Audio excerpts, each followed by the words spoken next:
The sun was a judgment over dry mesa. It bled out across the horizon, staining the high clouds a violent shade of crimson and orange, as if the sky itself had been wounded. Down below, the heat clung to the chaparral, a physical weight that sucked the moisture from a man's throat and baked the alkali soil bone white. Jonah Pike felt the sting of it on his neck, a persistent burn beneath the brim of his hat. At 34, his face was already a map of squint lines drawn by this very sun, his hands scarred and hardened by rope, wood, and wire. He worked with a steady, practiced rhythm, his forearms tight as he stretched the last strand of barbed wire.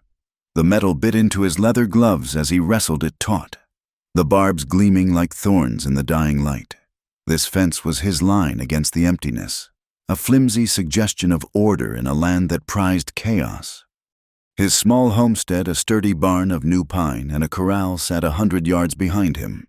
Nestled against a low rise, beside him, Blue Bottle Creek gurgled, a thin, precious ribbon of life that made this patch of dirt tenable. It was the only sound, save for the metallic twing of the wire and his own breathing. Then another sound, a scuffle. Jonah froze. His hand dropped from the wire, hovering over the colt at his hip. He didn't turn his head, not right away. He used his ears, listening past the creek. It was the sound of loose shale sliding, too light for a deer, too clumsy for a coyote.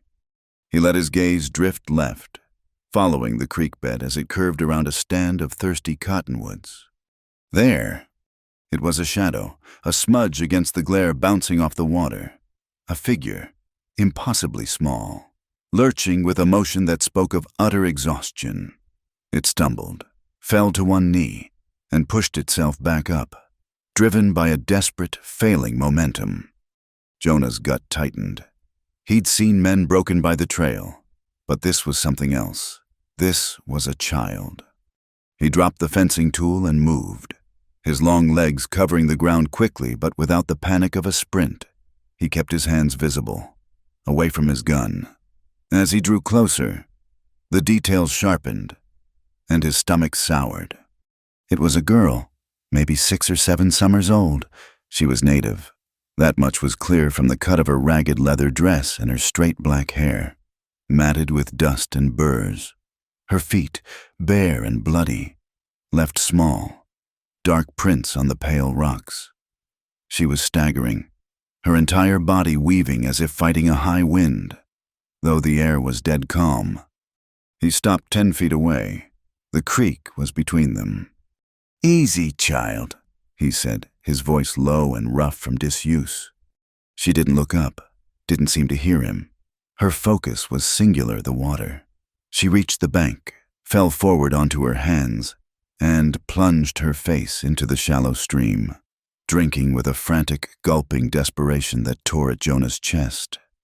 "Too fast," he said, moving into the water. "You'll make yourself sick." He crossed the 2 yards of shallow creek in 2 strides and knelt beside her, placing a hand on her small, trembling back. She recoiled, flinching so hard she nearly fell into the water. She scrambled back, crab-walking away from him, her eyes finally lifting to meet his. They were vast, dark, and hollowed out by a terror and hunger so profound he had no name for it. Her lips were split and bleeding. She tried to speak, but only a dry rasp emerged. She held up a hand, fingers splayed, then curled them into a fist and brought it to her mouth, an unmistakable gesture. Then her hand shot out, pointing first to the creek, then back to her mouth, again and again. "Water," Jonah nodded, his voice softer now. "I know. And food, I've got food." He saw the fight in her, the instinct to run, but her body had already betrayed her. Her legs wouldn't obey. She was trapped, cornered by her own biology. Slowly, deliberately, Jonah reached up and untied the sweat-stained bandana from his neck. He dipped it into the cool water of the creek, wrung it out gently, and held it out. "Here," he said. "It's all right. I ain't gonna hurt you." She watched the bandana, her gaze flicking from it to his eyes. He saw the calculation. He saw the moment her desperation won out over her fear. She leaned forward, just an inch, and opened her mouth. He dabbed the wet cloth against her cracked lips. She sucked at it weakly, her eyes closing for a brief second. He dipped it again. "My name's Jonah, Jonah Pike. You're on my land. You're safe." She didn't understand the words, but the tone seemed to settle her. The trembling in her shoulders eased, replaced by a shudder that racked her whole frame. She wasn't just tired, she was on the verge of collapse. "All right, little one," he murmured, more to himself than to her. "Let's get you out of this heat." He sheathed the Colt at his hip, a conscious gesture to show he meant no harm, then slid his arms under her. The weight of her was shocking. She was nothing, a bundle of dry sticks and leather, light as a fistful of straw. He could feel every bone in her back, the sharp ridge of her spine, the bird-like fragility of her ribs. She was burning with fever but shivering, a contradiction that spoke of deep sickness. She stiffened in his arms, her hands coming up to grip his shirt, but she was too weak to fight. She let out a small, sighing sound, and her head lolled against his chest. Jonah stood and carried her back across the creek, his boots sinking into the soft mud. He walked toward the barn, his shadow stretching long and distorted ahead of him. The weight in his arms felt heavier with every step, not in pounds, but in consequence. He knew the tribes that claimed this land. He knew the delicate, bloody balance that existed between the homesteaders, the forts, and the Comanche. He was crossing a line, and he knew it. He pushed open the heavy pine door of the barn. The air inside was cooler, rich with the scent of hay, cured leather, and horse, his mare, Soot, nickered softly from her stall, her dark eyes curious. "Easy, girl," Jonah murmured. He carried the child to his own small corner of the barn, a section he'd walled off for himself. It held a cot, a small cast-iron stove, and a rough-hewn table. It was sparse, but it was clean. He laid her gently on his own cot, on the simple wool blanket he used. She curled instantly into a tight ball, a defensive posture, even in her exhaustion. "Be right back," he said quietly. He moved with purpose. He struck a match and lit the kindling he'd already laid in the stove, the small room filled with the scent of burning pine. He poured water from his canteen into a tin pot and set it to warm, then grabbed the heavy pot of beans that was still lukewarm from his midday meal. He set that on the stove, too. He looked back at her. She was watching him, her dark eyes tracking his every move, silent and wary. He tore a hunk of yesterday's cornbread into a tin mug and poured a little of his precious milk over it, mashing it with a spoon until it was a soft gruel. The beans would be too harsh for her stomach right now. He brought the mug and spoon to the cot and sat on the floor beside her, keeping his body low. "This is easier," he said, holding out the spoon. "Just a bit." She stared at the spoon as if it were a weapon. "Food," he said, mimicking her gesture, touching the spoon to his own lips. "It's good." She flinched when he moved the spoon toward her, but he held it steady. Her gaze fixed on the offering. He saw the tremor start in her hand as she fought the urge to snatch it. Slowly, painfully, she parted her lips. He slid the small offering of mush into her mouth. She swallowed, her throat working. He gave her another, and another. He worked with the patience of a man who understood wild, skittish things, pausing between each spoonful, letting her set the pace. After the sixth spoonful, her head dipped and her eyes began to droop.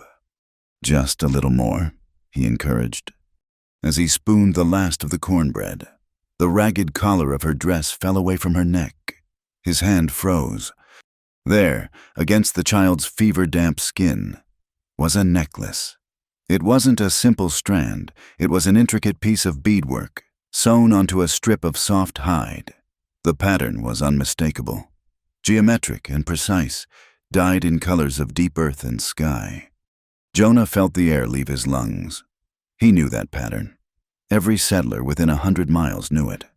It was the mark of the Red Rock Band, the most resolute and feared of the Llano Comanche. His blood ran cold. This wasn't just any lost child. The craftsmanship of the necklace told him she was important. Helping a stray was one thing.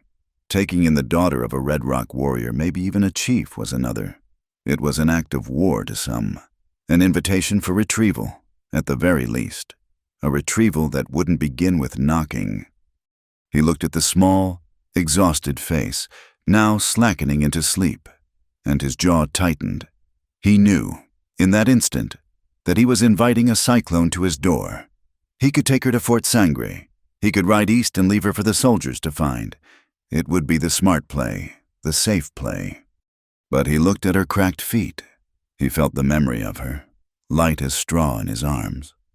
He stood, pulling the thick wool blanket from the foot of the cot, and gently, so as not to wake her, draped it over her small body. She sighed in her sleep and burrowed into the warmth. He'd made his choice.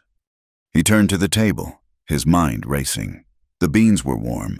He spooned some onto a plate for himself, but his appetite was gone. He lit the kerosene lamp, and the small room was pushed back against the encroaching shadows. The yellow light flickered, unsteady. It was then he saw her dress clearly. He'd laid her down on her side.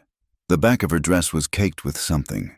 He'd assumed it was creek mud, from when she'd fallen. He leaned closer. The lamp's glow illuminated it. It was dark, greasy, and flecked with gray particles. It wasn't mud.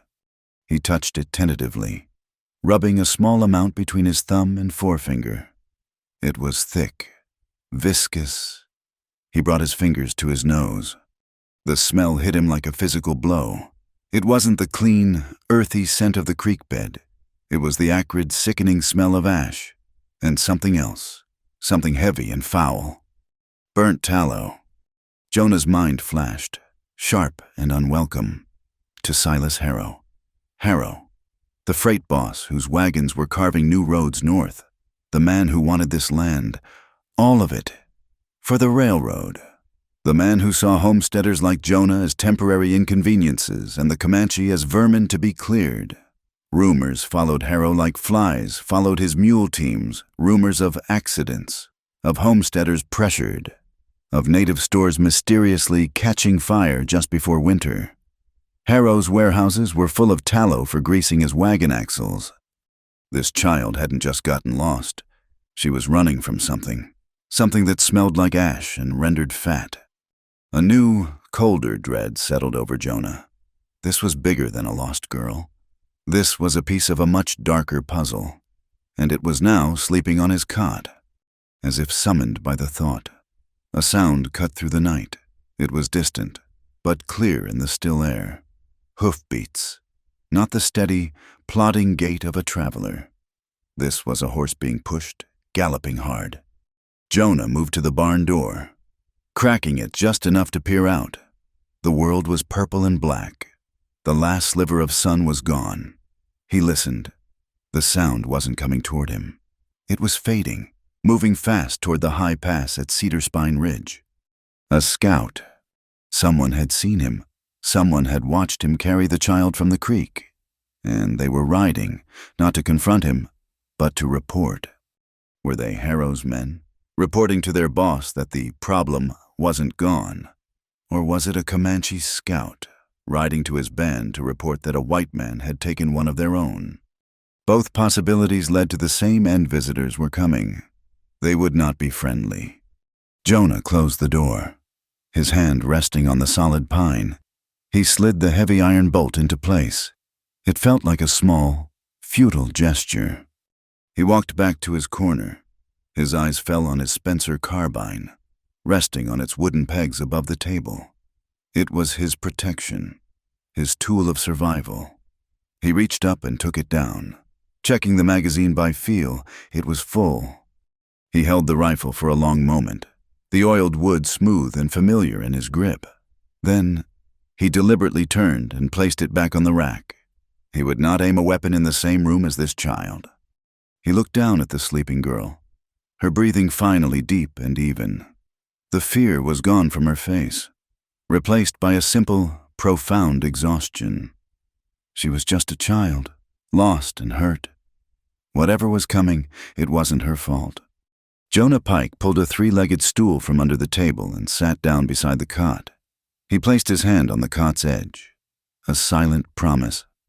The barn was quiet, save for the girl's breathing and the occasional shuffle of the mare in her stall. He would sit watch. "You're safe here," he whispered, and the words were a vow, spoken not to her, but to the darkness pressing in from all sides. "You're safe tonight." The gray light of dawn was a thief, creeping into the barn and stealing the shadows. It found Jonah Pike exactly where it had left him hours before, sitting on the three-legged stool, his back against a support beam, his knees drawn up. His Spencer carbine was back on the rack, but the Colt at his hip felt heavy. He hadn't slept. He'd watched the child's breathing, listened to the settling groans of the barn, and tracked the slow march of the stars through a crack in the wall. Every sound from the outside world, the hoot of an owl, the rustle of a pack rat in the feed sacks, the distant cry of a coyote had pulled his nerves taut as new wire. He thought of the rider, the one who'd galloped off toward Cedar Spine Ridge. He thought of the greasy ash on the girl's dress. He was a man caught in the jaws of a trap he hadn't even seen. Then, a sound he recognized, a steady, familiar gait. Not the frantic pace of the night rider, but the measured, ground-covering walk of a specific horse. Viento. He stood, his joints protesting, and moved to the door. Unbolting it, he squinted against the new, sharp light. She was already dismounting, a silhouette against the pale, pearlescent sky. Elena Marisol Calderon moved with a quiet efficiency that Jonah had always admired. At 29, she carried none of the false fragility of the women back east. She was of this land, her practicality as much a part of her as her dark, braided hair or the piercing intelligence in her eyes. She wore a simple riding skirt and a man's linen shirt, practical for the work she did.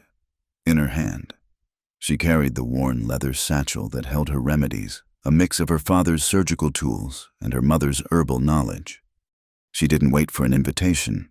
"Your note," she said, her voice low and clear, holding up the scrap of paper he'd sent with his neighbor's boy at midnight. It sounded urgent. "It is," Jonah said, stepping back. "In the corner." Elena's gaze swept the barn, noting the bolted stall, the full water trough, and finally, the small figure on his cot. Her professionalism clicked into place like the hammer of a revolver. She walked over, set her bag down, and knelt by the girl. Jonah watched, his gratitude a tangible thing. A year ago, a drifter he'd caught altering brands had put a skinning knife in him, just below the ribs. Jonah had won the fight, but was losing the war against the bleeding. He'd managed to get to his horse and had ridden, slumped over the saddle, to her small clinic in the Mexican settlement 2 miles south. He'd woken up 3 days later, stitched and poulticed, with Elena reading a book of poetry by his cot. He owed her his life. She laid a cool, slender hand on the child's forehead. "Fever, high, but not burning her up. It's the body's fight." She gently peeled back the wool blanket. The girl's eyes fluttered open, wide with panic. "Shh," Elena soothed, her voice changing, taking on a soft, melodic cadence. She spoke a few words in a language Jonah didn't know, not Spanish, something else. The girl's panic subsided, just a fraction, replaced by a deep, weary suspicion. "Let me see," Elena murmured, her fingers moving with practiced skill. She examined the girl's eyes, the cracked, pale lining of her lower lids. "Dehydration, severe, and she's starved. Jonah, this isn't 1 day. This is 3, maybe 4. She gently took the child's arm. The girl tensed, but didn't pull away. Elena's touch was different from his. It was a touch that promised healing, not just safety. "Ah," Elena said, finding the small, dirty gash on the child's wrist. This looks like it came from a sharp rock. She rose and opened her bag. From it, she took a small bottle of carbolic solution, clean linen strips, a needle, and fine silk thread. She cleaned the wound with a startling lack of fuss. The child winced, a sharp intake of breath, but she did not cry out. Elena looked at her, a flicker of deep respect in her eyes. "Eres muy valiente, chiquita," she whispered. "You are very brave." She began to stitch, her hands steady, her movements economical. Each pass of the needle was precise. "She'll live," Elena said to Jonah, not looking up from her work. "The fever is from the thirst and the hunger. The wound is clean enough, but she was hours away from not living. You found her just in time." Jonah let out a breath he didn't know he was holding. He waited until Elena had tied off the last stitch and was applying a light bandage. "There's something else," he said. He reached over, his calloused fingers clumsy as he gently pushed aside the matted hair and the torn collar of the dress. He revealed the necklace. Elena's hands stopped. She leaned in, her eyes narrowing. She didn't touch it, she just looked, her gaze tracing the intricate pattern of dyed porcupine quills and bone beads, the specific combination of turquoise, red earth, and black. "Madre de Dios." She breathed, her face paling beneath its sun-kissed color. She looked up at Jonah, and the professional calm was gone, replaced by a stark, personal fear. "Jonah, do you know what this is?" "I know the pattern," he said grimly. "Red rock band." "It's more than that." She finally, gently, lifted the beadwork with one finger. "This isn't just red rock. This is the sigil of the chief. This is the personal mark of Thunder Elk." She met his gaze, the full weight of the situation landing on them both. "This isn't just a warrior's child. Jonah, this is the chief's daughter." As if summoned by her father's name, the girl stirred. Her eyes, which had been half closed in a feverish doze, opened fully. She looked at Elena, her dry lips parted. "Aya," she whispered. It was a faint sound, like dry leaves skittering on hardpan. Elena's head snapped toward the girl. "What did you say?" "Aya," the girl repeated, her voice a little stronger. She pointed a small, dirty finger at her own chest. "Aya." "Her name," Elena said, her mind clearly working.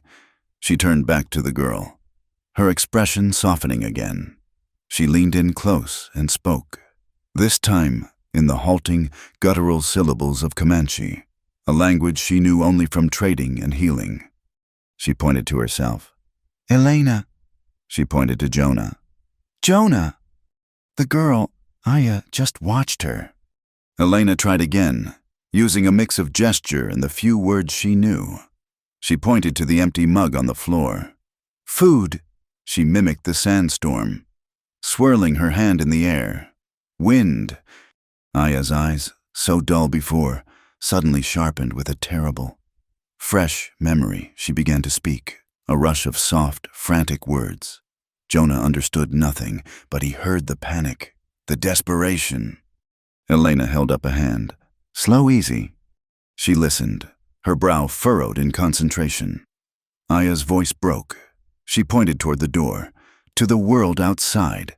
"Tavo," she said, a word that sounded like sun. Then, "Kutsi-yi," and she made a sound of a great wind, whooshing through her teeth. Then one terrible word, repeated "Pahai." "Fire," Elena translated, her own voice tight. "She says her name is Aya. She was at the storehouse. There was a fire, then a Pahai, a big wind, a sandstorm. She got turned around, lost. She was trying to follow the creek. It clicked, the ash, the tallow. The fire wasn't an accident." "Jonah," Elena said, standing up. She walked to the barn door, pushing it open, letting the morning air in. She needed the space. He followed her, and they stood together under the small overhang of the roof, the eaves that protected the hay from the rain. The sun was just beginning to crest the ridges, painting the land in sharp relief. "If she is who I think she is," Elena said, her voice barely above a whisper, "this changes everything. The Red Rock Band has been quiet for a year, but they are not weak. They are proud. And Thunder Elk, he is not a man to be trifled with. If he thinks a white man has stolen his daughter, he'll ride," Jonah finished. "He won't just ride," Elena corrected. "He will bring all of them. 200 warriors, that wouldn't be a surprise. They will tear this place apart, board by board, and then they'll move on to the settlements. This could be the spark that burns down the entire territory." Jonah leaned against the doorframe, the rough pine biting into his shoulder. He scrubbed a hand over his face. "So, what's the play, Fort Sangre?" Elena frowned. "The army, you trust Major Aldrich. He'll take her into protective custody. He'll send a dozen green troopers out to the Red Rock camp. They'll say the wrong thing, and the shooting will start. The army taking her is as bad as a kidnapper." "So I ride her back myself," Jonah countered, his frustration rising. "You said it. They'll see a white man with the chief's daughter. They'll put so many arrows in me I'll look like a porcupine before I get 10 words out." "I know." Elena's voice was tight with the same impossible tension he felt. "Then what?" he demanded. "I don't know. Jonah, there is no good choice here." Jonah was silent for a long moment, staring out at the land. His land. He'd fought for it. He'd bled for it. He wouldn't be run off it, not by Harrow and not by a misunderstanding. "There's a third way," he said, his voice quiet but resolute. "I don't go as a soldier. I don't go as an enemy. I go as a man. I bring her back, and you come with me." "Me?" Elena's head whipped around.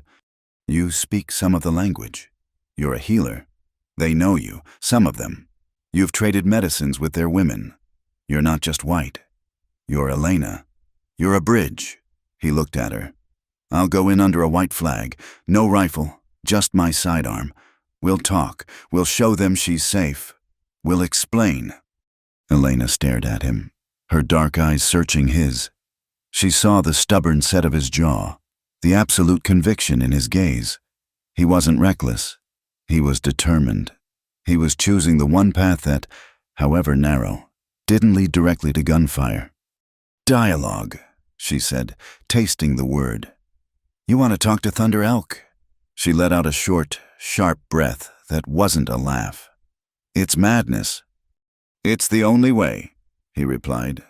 She held his gaze, and then a small, weary nod. "It's madness, but it is the only way." They went back inside. The barn felt different, charged with their decision. Aya was watching them, her eyes 2 dark pools of fear. Elena sat on the stool Jonah had vacated. She pointed to the tin cup of water on the floor. "Water," she said, her voice gentle again. She pronounced it slowly. "Water." Aya just stared. Elena smiled, a small, sad smile. She touched her own chest. "Elena, safe." She pointed to Jonah. "Jonah, safe." Then she pointed to Aya. "Aya, safe. You are safe." The word safe seemed to resonate. Aya's posture softened by a fraction. Elena pointed to the water again. "Water." Aya whispered something. It sounded like estupa. "Good," Elena praised. "In English water." Aya tried. "Water." "Yes," Elena's smile was bright. "Very good, and thank you." Aya did not repeat it, but she reached out one small, hesitant hand. She didn't reach for Elena. She reached for Jonah. He froze. Her small fingers, sticky with the cornbread mush, rose to his neck. He had a scar there, a silvery, puckered line that ran from just under his ear down to his jawline. It was an old wound, from before Elena had known him. Aya traced it, her touch as light as a moth's wing. Jonah flinched, a purely physical memory. "It's all right," he said, his voice thick. Elena watched them, her expression unreadable. "What was that one from?" she asked quietly. You never told me. Jonah looked at Aya, who was still staring at the scar, her head tilted in curiosity. He found himself telling the story, as much for the child as for Elena. A dispute, he said, his voice low. 5 years back, over water rights, if you can believe it. Man named Cale. He thought my fence was 2 feet too far east. I thought he was diverting the creek. We argued. He was drunk. I wasn't. He touched the scar himself. He pulled his knife. I went for my gun. I was too slow, or he was just too fast. He remembered the sharp, cold bite, the sudden warmth as the blood ran. I shot him. He's buried up on the ridge. He looked at Aya. I spent 2 weeks bleeding in this barn, thinking I was going to die, and I swore, right there on that cot, I swore I'd never draw first again. Never. I don't care what the argument is. I won't be the one to start the fire. I'll talk first. Always. His words hung in the quiet barn. A creed. This was why he had to talk to Thunder Elk. It wasn't just tactics. It was a vow. Elena's eyes were soft. She knew about the knife wound he'd gotten last year, the one she'd treated. But this one had made him who he was. She stood and went to his small chest of belongings. She pulled out his only other wool blanket, a clean one, gray and thick. She refolded the one Aya was on, the one stained with creek mud, and gently spread the clean one over the girl. Aya snuggled into it, her eyes finally, truly drooping with sleep. The small bit of food, the water, the quiet voices it was working. Elena smoothed the blanket, her hand resting for a second on Aya's hair. She stood, and her gaze met Jonah's over the sleeping child. The fear was still there. It flickered in the depths of her brown eyes. A very practical, very real terror of what they had just agreed to do. But beneath it, there was a warmth that matched his own. A trust. It was an acknowledgement of the man he was, the man who'd just told his story. It was a look that said, "This is the most foolish, dangerous thing I have ever heard, and I will be at your side when you do it." Jonah felt a knot in his chest loosen. He wasn't alone in this. He gave her a single, grateful nod. He walked to the barn door, needing to see the world, to confirm the threat. He looked out over his land. The small creek, the newly mended fence. It was all so fragile. And then he saw it. He stiffened. Elena came to stand beside him, following his gaze. Far to the south, miles away, rising from the flat, empty expanse known as Painted Flats. A single column of smoke was climbing into the windless sky. It wasn't a campfire. It wasn't a signal fire, which would have been puffy and intermittent. This was thin, precise, and dark. It rose like a black knife blade, a deliberate message meant to be seen. It wasn't red rock smoke. Their signals were different. This was something else, a new player. Jonah and Elena stared at it, the same chilling thought passing between them. The scout who had watched Jonah last night, the greasy ash on Aya's dress, the rumors about Silas Harrow. "That's not them, is it?" Elena whispered. "No," Jonah said, his voice flat and hard as iron. "That's not the Comanche." The signal smoke hung in the air, a question mark written in ash. It was a sign that this was no longer a simple matter of a lost child. They were standing on a powder keg. And someone with access to tallow and a desire for this land was holding a match. The sun was a hammer by noon. It beat down on the pine roof of the barn, driving the heat inside until the air was thick and hard to breathe. The world outside was bleached to shades of yellow and white. All shadows shrunk to nothing. The smoke signal on Painted Flats had long since vanished, leaving only a stain of memory and a suffocating, absolute silence. The silence of a world holding its breath. Jonah Pike stood just inside the barn door, in the only sliver of shade. He'd been standing there for the better part of an hour, every muscle in his back and shoulders strung as tight as the wire he had been mending. Beside him, Elena Marisol Calderon was checking the bandage on Aya's wrist one last time. The child was quiet. Her small body fed and rested, but her eyes were wide, fixed on the open doorway, as if she could hear what Jonah was only feeling. The feeling came first, a vibration, not in the ears, but in the soles of his boots, a low, deep thrum in the earth itself. "They're here," Jonah said. His voice was flat. Elena's hands stilled. She looked up at him, her dark eyes clear and steady, though he saw the pulse beating in her throat. She gave Aya's hand a squeeze. The thrum grew, separating itself from the pulse of the earth and becoming a sound, the muffled, rolling thunder of hundreds of unshod hooves on dry-packed dirt. It wasn't the sharp clatter of cavalry. It was a deeper, softer, more terrifying rhythm. Jonah looked. "They didn't ride in, they materialized." They came over the low eastern ridge, not in a column, but in a vast, perfect crescent, a horn of painted shields and dark, muscled ponies that seemed to stretch a mile wide. They moved as one body, a living wave that flowed down the slope and began to encircle the homestead. 200, Jonah guessed, maybe more. He'd never seen so many warriors in one place. They were a vision of war. Feathers fluttered from lances and braided hair. Shields of thick, stretched rawhide, painted with personal totems and sunbursts, glittered in the harsh light.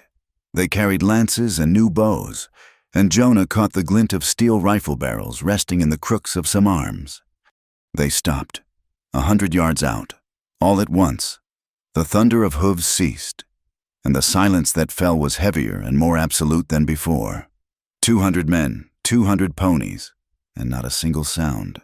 The discipline was chilling. At the very center of the crescent, 2 riders sat forward from the line. The one in the lead was unmistakable. Chief Thunder Elk.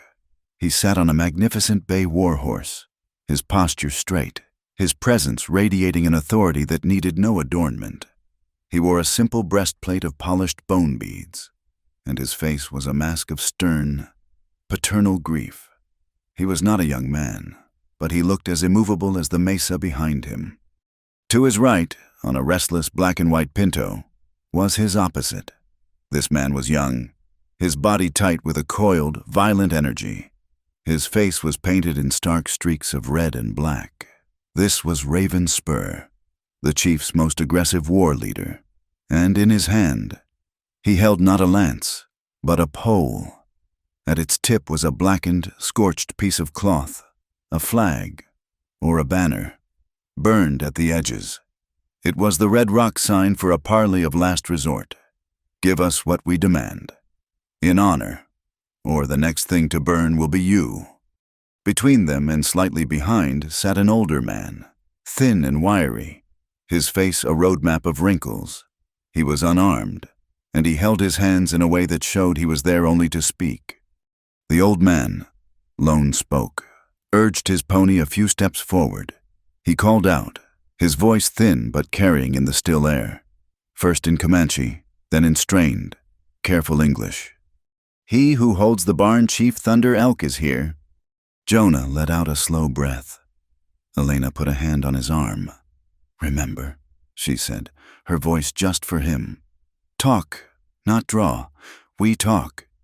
He nodded. He looked down at the gun belt at his hips. The weight of it, usually a comfort, was now a liability. With a deliberate motion, he unbuckled the belt and hung it on a wooden peg by the door. He was naked without it. Elena ripped a long, clean strip from a linen bandage in her bag. It was their white flag.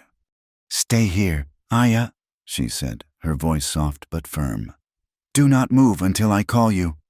The child nodded, her small hands clutching the gray wool blanket to her chest. Jonah pushed the barn door open wide. The square of brilliant, painful light was their stage. He and Elena stepped out into it, into the full view of 200 waiting warriors. Elena held the white strip of linen high. Jonah kept his hands open at his sides, his palms facing forward, showing they were empty. They walked. 10 steps, 20. Each bootfall seemed to echo. The heat was a physical blow. Jonah could feel the eyes on him, a tangible pressure from every point of the crescent.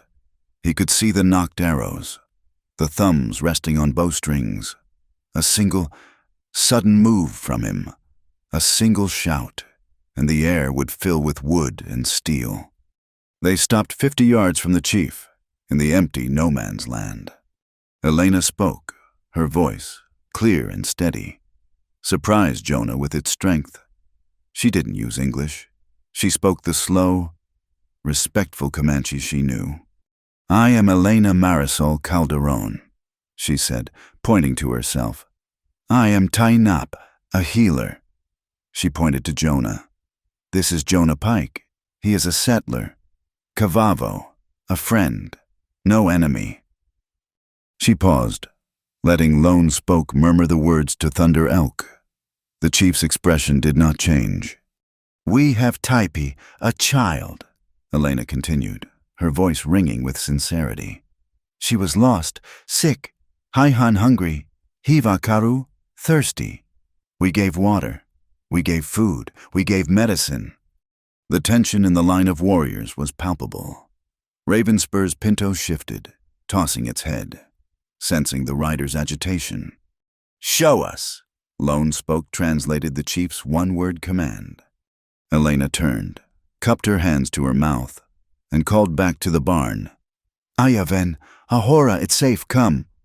A small shadow appeared in the dark doorway. Aya hesitated, a tiny figure against the massive barn. She saw the warriors, she saw the horses, and then she saw the man on the bay. "Ama!" The cry was thin, but it cut through the silence like a knife. It was a word that needed no translation. "Father." She burst from the barn, her bare feet kicking up dust. She ran, not to Elena, but straight toward the chief, her arms outstretched. For one terrible second, the warriors tensed. Ravenspur's hand tightened on his burned banner. But Thunder Elk was faster. He was off his horse in a single, fluid motion, dropping to one knee on the hard-baked earth. He caught his daughter as she slammed into his chest, his arms wrapping around her, pulling her into his bone breastplate, his face burying in her matted hair. A sound went through the line of 200 warriors, a low, collective groan of relief. Lances lowered, just an inch. Bows were unstrung. The immediate threat of violence evaporated, replaced by the profound, simple relief of a father finding his child. Jonah felt his knees weaken. He and Elena exchanged a look. It had worked. But the moment was shattered. "Wait!" The voice was Ravenspur's, a harsh, guttural shout. He strode his pinto forward, dismounting.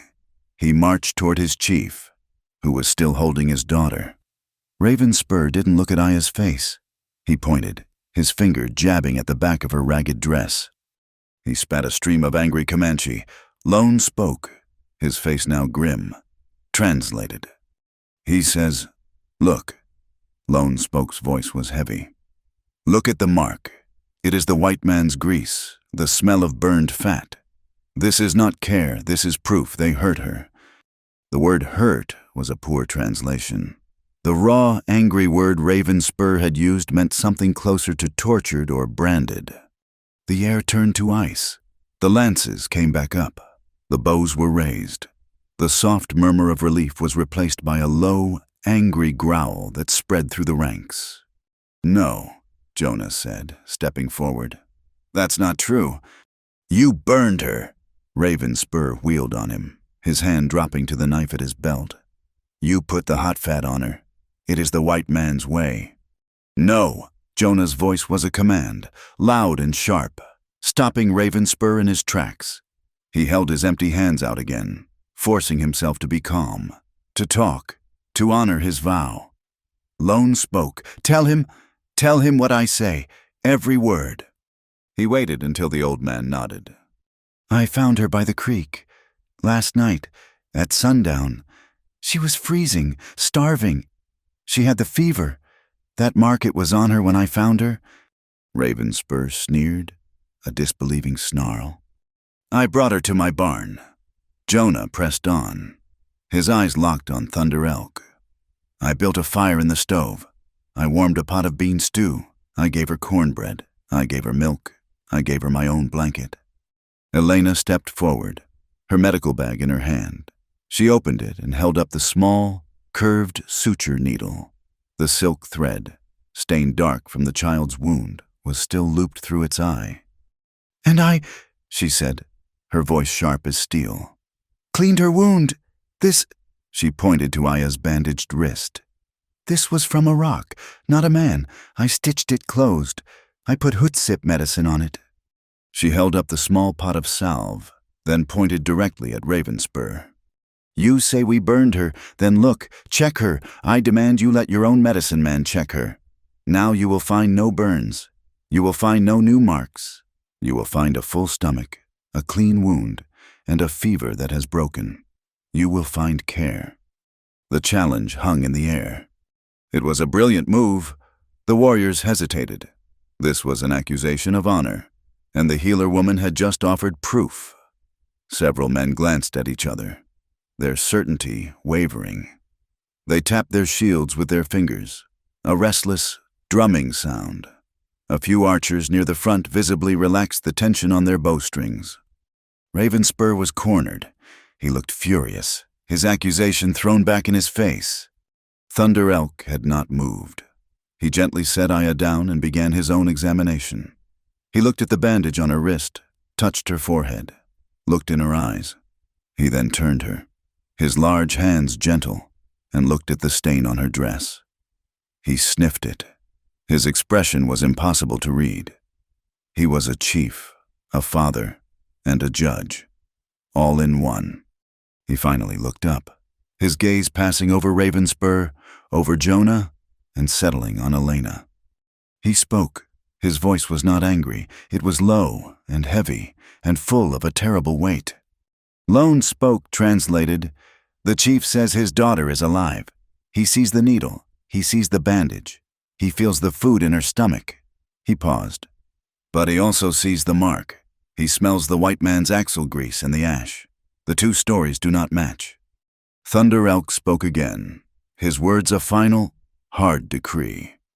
"This is not a truth that can be found in the sun." Lone Spoke said, "This is a matter for the elders. Tonight, when the moon is high, we will hold the fire council. You," he pointed a long, bony finger at Jonah, "will come to our village. You will bring your words. You will face the 7 elders. The fire will show who speaks with a straight tongue and who speaks with a forked one." It was not a request. It was a summons. "And if I don't come?" Jonah asked quietly. Ravenspur smiled, a cold, thin expression. He didn't need a translator. Thunder Elk simply mounted his horse.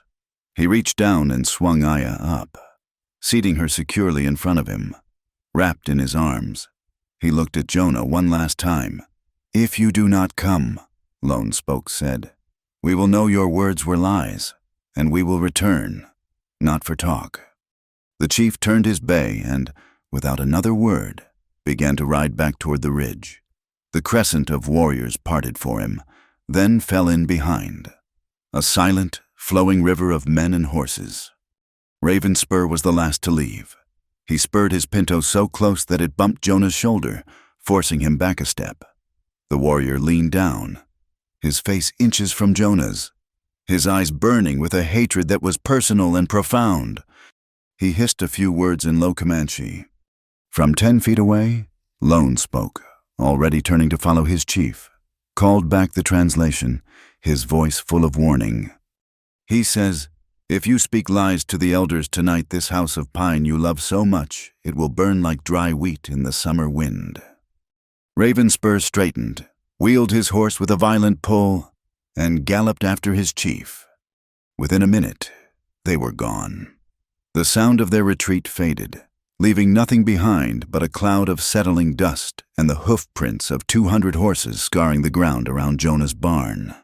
Jonah and Elena stood alone in the oppressive, absolute silence of the high noon sun. The heat felt cold.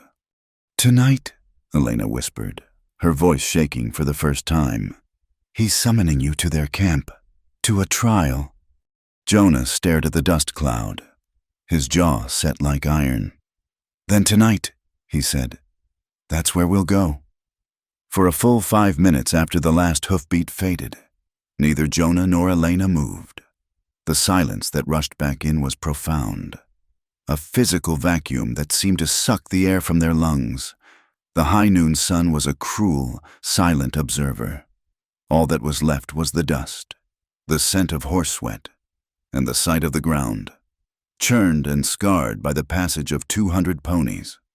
Tonight, Elena said again, her voice flat, the reality of it settling on her. The Fire Council, Jonah, they'll be sitting as judges. If they don't believe us, Ravenspur will get what he wants. He won't believe us, Jonah said, his voice grim. He turned and walked back into the barn, the sudden coolness of the interior a small relief. He doesn't want to believe us. We need more than words. We need proof. He walked to the cot. The small impression of Aya's body was still there.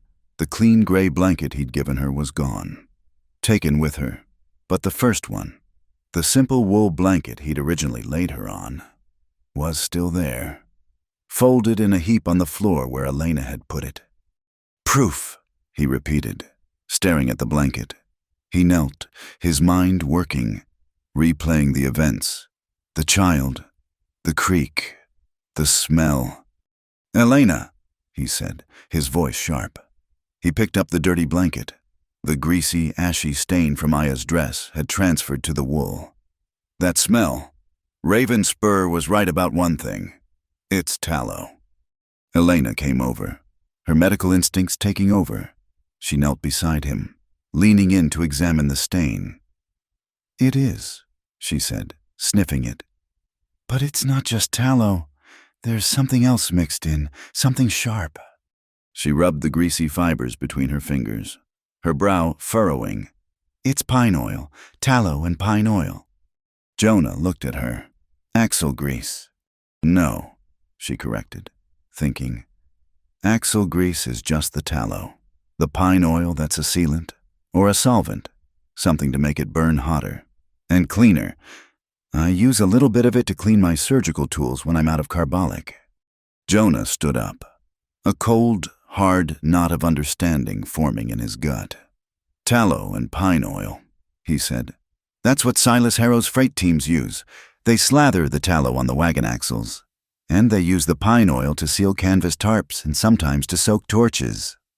He paced to the barn door and back. That's a professional mixture. Elena, that's not a raiding party. That's an arsonist's kit. You mix oil with the grease. It sticks to a wall. It burns hot, and it doesn't go out. A storehouse, Elena whispered, remembering Aya's story.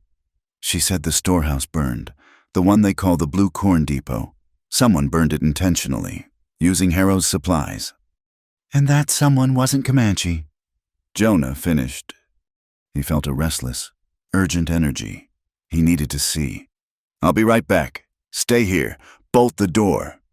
He stepped out into the blinding light, his eyes scanning the homestead, not for threats, but for errors, for things that were out of place. He walked to the fence line he'd been mending, the spot where the crescent of warriors had been closest. He walked along the perimeter, his gaze sweeping the churned-up dirt. He saw it, and his blood ran cold. Stuck into the north-facing side of a fence post, almost hidden, was an arrow. He stopped, his heart hammered. He looked around. No one? He slowly approached the post. It wasn't a red rock arrow. He'd seen their work. Theirs were fletched with eagle or hawk feathers, wrapped in sinew, the shafts painted with personal sigils. This was a crude imitation. The fletching was turkey feather, badly trimmed. The shaft was rough, unpainted, and it was stuck in the creek side of the post, pointing away from the barn. A plant, he whispered. An attacker would have shot toward the barn, and the wind, what little there was, had been from the west all morning. An arrow shot from the ridge would have drifted, not stuck in the post like this. This was placed by hand. meant to be found. He pulled it free. The tip wasn't stone or steel. It was a wad of dried cloth, soaked in the same dark, greasy substance that was on his blanket, ash and tallow. It was a fire arrow, but it had never been lit. It was a piece of manufactured evidence. He was about to throw it down in disgust when he saw the mark. Just below the fletching, someone had used a knife to crudely scratch a symbol into the wood. It was clumsy, but unmistakable. A circle with a shape inside it, an owl. Jonah stared at it, the pieces of the puzzle slamming into place with the force of a physical blow. He ran back to the barn, holding the arrow. He didn't bother knocking. "Elena." She met him at the door, her face pale. "What is it?" He didn't speak. He just held it out. "An arrow?" she said, confused. "They left it." "It's a plant," he said, his voice tight. "A fake. It's stuck in the wrong side of the post. It's meant to look like they attacked me. Or I attacked them. It's dipped in the same grease." He pointed to the carving. "Look at this." Elena looked. An owl. "The night owls," Jonah said, the name tasting like acid. "It's their sign. A local gang. Thugs. Rustlers. They do muscle work for whoever pays. And everyone knows who pays." "Harrow," she breathed. "They're run by a man who's supposed to be the law." Jonah continued, his anger rising. "Deputy Burt Crowther. He wears a badge, but he's Harrow's dog. Harrow barks. Crowther bites." Elena's mind was moving as fast as his. "But the drawing. Madre mia, the drawing." "What drawing?" "This morning, when I was stitching Aya's wrist. She was scared. I gave her a piece of charcoal from the stove to draw on the floorboards, to keep her hands busy. She kept drawing a shape, over and over. I thought it was just a child's doodle, a funny-looking bird." She grabbed Jonah's hand and pulled him to the corner of the barn, near the stove. There, in the thick dust and ash on the floor, was a series of small, faint drawings. A circle, and inside it, a shape with two large eyes. An owl. "She saw them," Elena whispered, her voice full of awe and horror. "She saw them. It was the night owls, Crowther's men, who burned the storehouse. She was telling us—" Jonah looked from the drawing on the floor to the arrow in his hand. "They burned the depot. They grabbed Aya as a witness, or maybe she was just in the way. Then the sandstorm hits. In the chaos, she gets away. She runs, finds the creek, and follows it here." "But why plant the arrow?" Elena asked. "Why frame you?" "Because I'm the one who won't sell." Jonah said, the full, ugly picture finally clear. "I'm the holdout. My creek. This patch of grass, it's right where Harrow wants to build his main depot for the railroad. He's been trying to buy me out for a year. I keep saying no." He began to pace, the arrow in his hand like a snake. "It all makes sense. It's not just about me. It's bigger. Harrow and Crowther want a war. They burn the Comanche storehouse, blaming homesteaders. Then they plant a fire arrow on my land, blaming the Comanche. They've lit the fire on both ends, and we're in the middle." "Raven Spur takes the bait," Elena said, picking up the logic. "He sees the fake arrow. He attacks the settlers. The settlers scream for help. The army comes. Fort Sangre declares the territory unsafe. And a war starts." Jonah finished, his voice cold. "The Comanche are pushed out, and the homesteaders, we're scared. We sell our land for 10 cents on the dollar just to get out alive. And who's there to buy it all? Silas Harrow. He gets the entire dry mesa for the price of a few kegs of grease and a deputy's salary." The sheer, evil simplicity of it was staggering. It was a land grab, painted over with the blood of two peoples. "The tracks," Jonah said suddenly. "The creek bed." He grabbed Elena's hand. "Come on." They ran from the barn, back to the spot where he'd first seen Aya.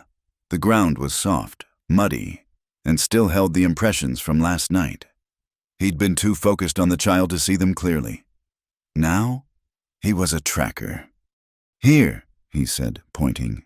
"These are my boot prints, and these hers." He moved further down, into the shallows. But what's this? It was a set of wheel tracks, not the deep, wide ruts of a heavy freight wagon. These were thin. A light wagon, Jonah said, tracing the edge with his finger. A buckboard, maybe. One horse. Elena knelt beside him. The night owls. They must have followed her. Or they were the ones who had her. Jonah said. He moved to where the tracks climbed the opposite bank. The mud was firmer here, and one of the iron-bound wheels had pressed a perfect, clear mark into the clay. It was a maker's mark, a small, embossed rectangle. Jonah wiped the grime away. Made in St. Louis, Elena read aloud. They stood and looked at each other. The evidence was overwhelming. Comanche didn't ride in St. Louis buckboards. They didn't use pine oil and tallow. They didn't carve crude owls into fake arrows. It's a white man's crime. Jonah, Elena said, her voice shaking with a cold fury. From start to finish. And tonight, Jonah said, we're going to be tried for it by the men who were the victims. He looked up at the sun. It was past 2 o'clock. They had maybe 6 hours until moonrise. We can't go to the council like this. Jonah said, Raven Spur will never listen. He'll call the arrow a fake. He'll call the tracks a lie. He'll say we're protecting Harrow. He needs to see it. We need something final. The depot, Elna said. The Harrow Freight Depot. The smoke signal you saw this morning, it was from that direction. They're there, Jonah said, the decision hardening in his chest.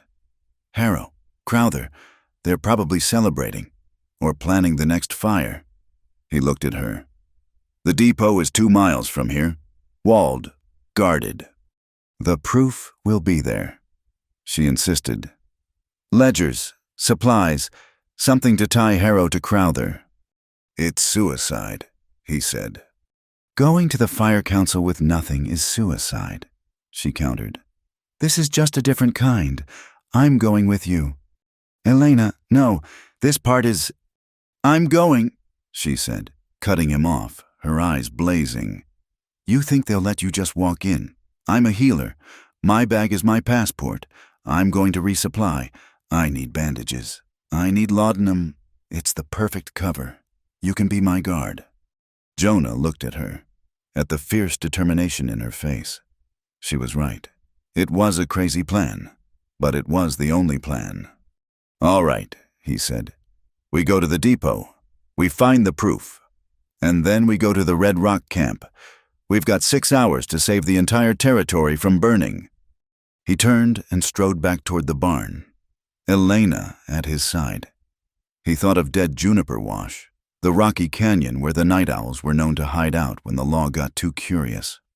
We check the depot first, he said, his mind racing.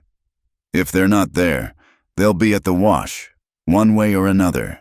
We find them. They reached the barn. The air was no longer still. A hot, dry wind was beginning to pick up from the south, a wind that could carry a fire. Saddle viento, Jonah said, already throwing his own saddle over Soot's back. And bring your bag. We ride in, calm and quiet, right through the front gate.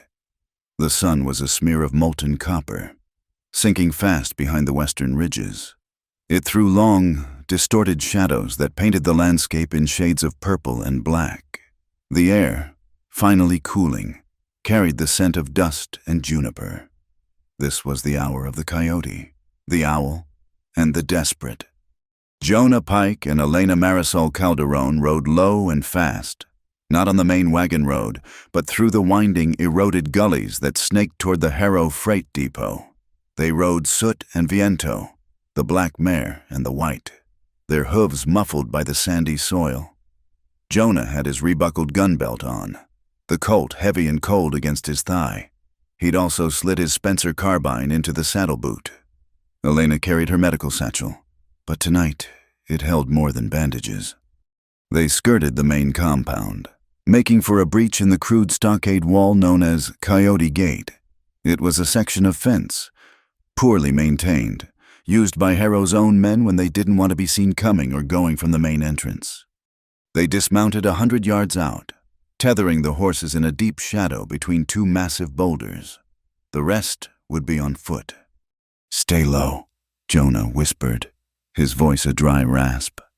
They moved like shadows themselves. Climbing the short, steep embankment to the fence line, the depot was humming. Lamps were lit in the main office and the cookhouse, casting pools of sickly yellow light. The massive central warehouse, however, was dark. Through the slats of the fence, they could see 4 men lounging on the porch of the cookhouse, their rifles leaning against the wall. And one of them was wearing a badge. Deputy Burke Crowther. He was leaning back in his chair, his boots up on the railing, a cigarillo glowing in the dusk. He was talking to the 3 others, men with the hard, vacant faces of the Night Owl gang. "Harrow's getting jumpy," Crowther said, his voice carrying clearly in the still air. "He wants this settled." "So, what's the word, boss?" one of the men asked, spitting a stream of tobacco. "The word is fire," Crowther said, and Jonah felt Elena stiffen beside him. The first one at the cache got the girl running and the red rocks stirring, but it wasn't enough. Harrow wants the main depot, the blue corn depot, turned into ash. He wants it done tonight. While the chief's at his precious council, he wants them to come home to cinders. No food, no seed. That'll start the war proper. Jonah's blood ran cold. They weren't just covering their tracks, they were doubling down. They were going to burn the Comanche's winter stores while the elders were busy trying him. "It's now or never," Jonah breathed. He looked at Elena. "The cookhouse. Are you sure?" Elena's face was pale, but her eyes were hard as obsidian.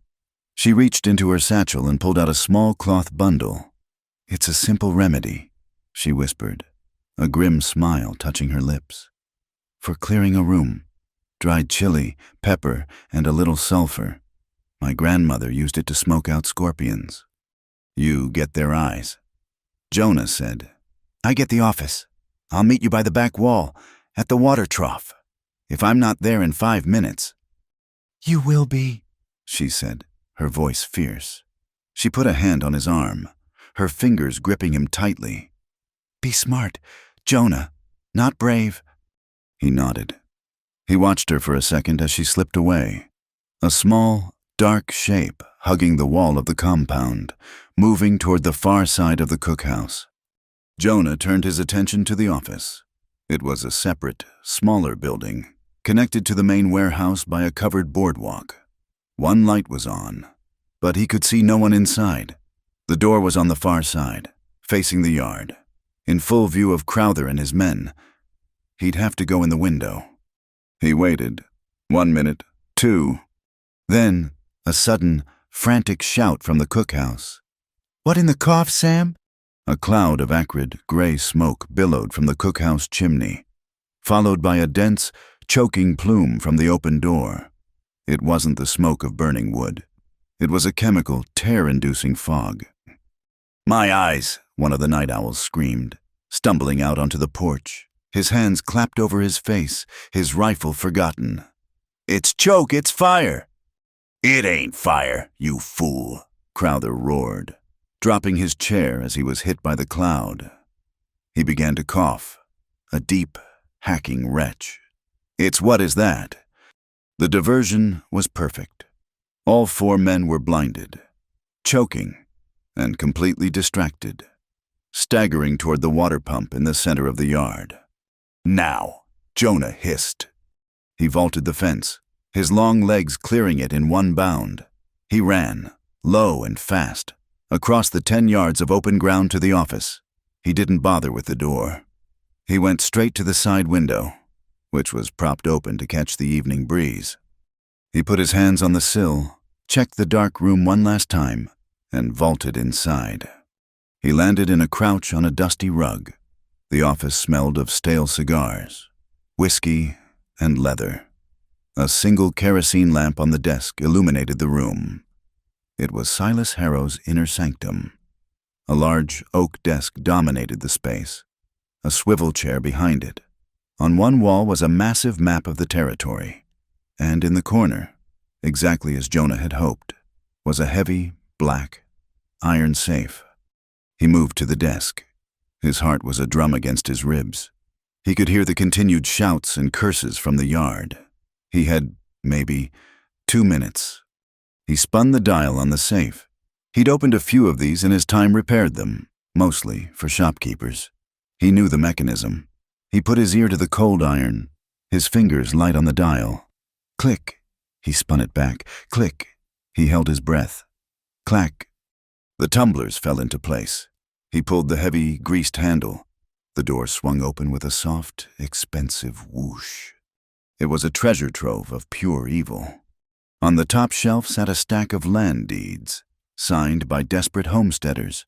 Beside it, a ledger book, bound in black leather, and on the shelf below, a box. He ignored the deeds. He grabbed the ledger and flipped it open on the desk, his eyes scanning the pages under the lamp. It was all there. Payments. July 2nd. B. Crowther. For patrol services. $200. July 10th. Night Owls. For freight protection. $100. And then, the damning line. Dated just 3 days ago.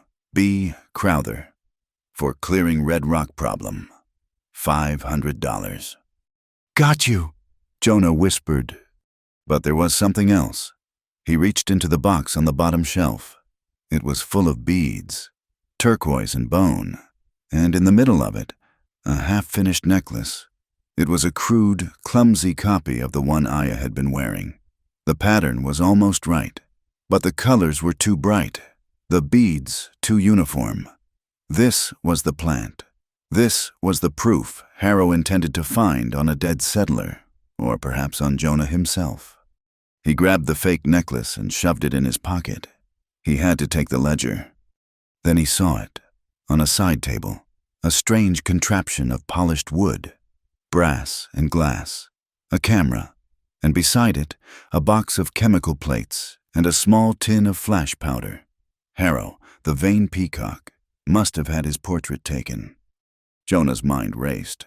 He couldn't take the whole ledger. They'd know instantly, but a copy. He heard a shout from outside.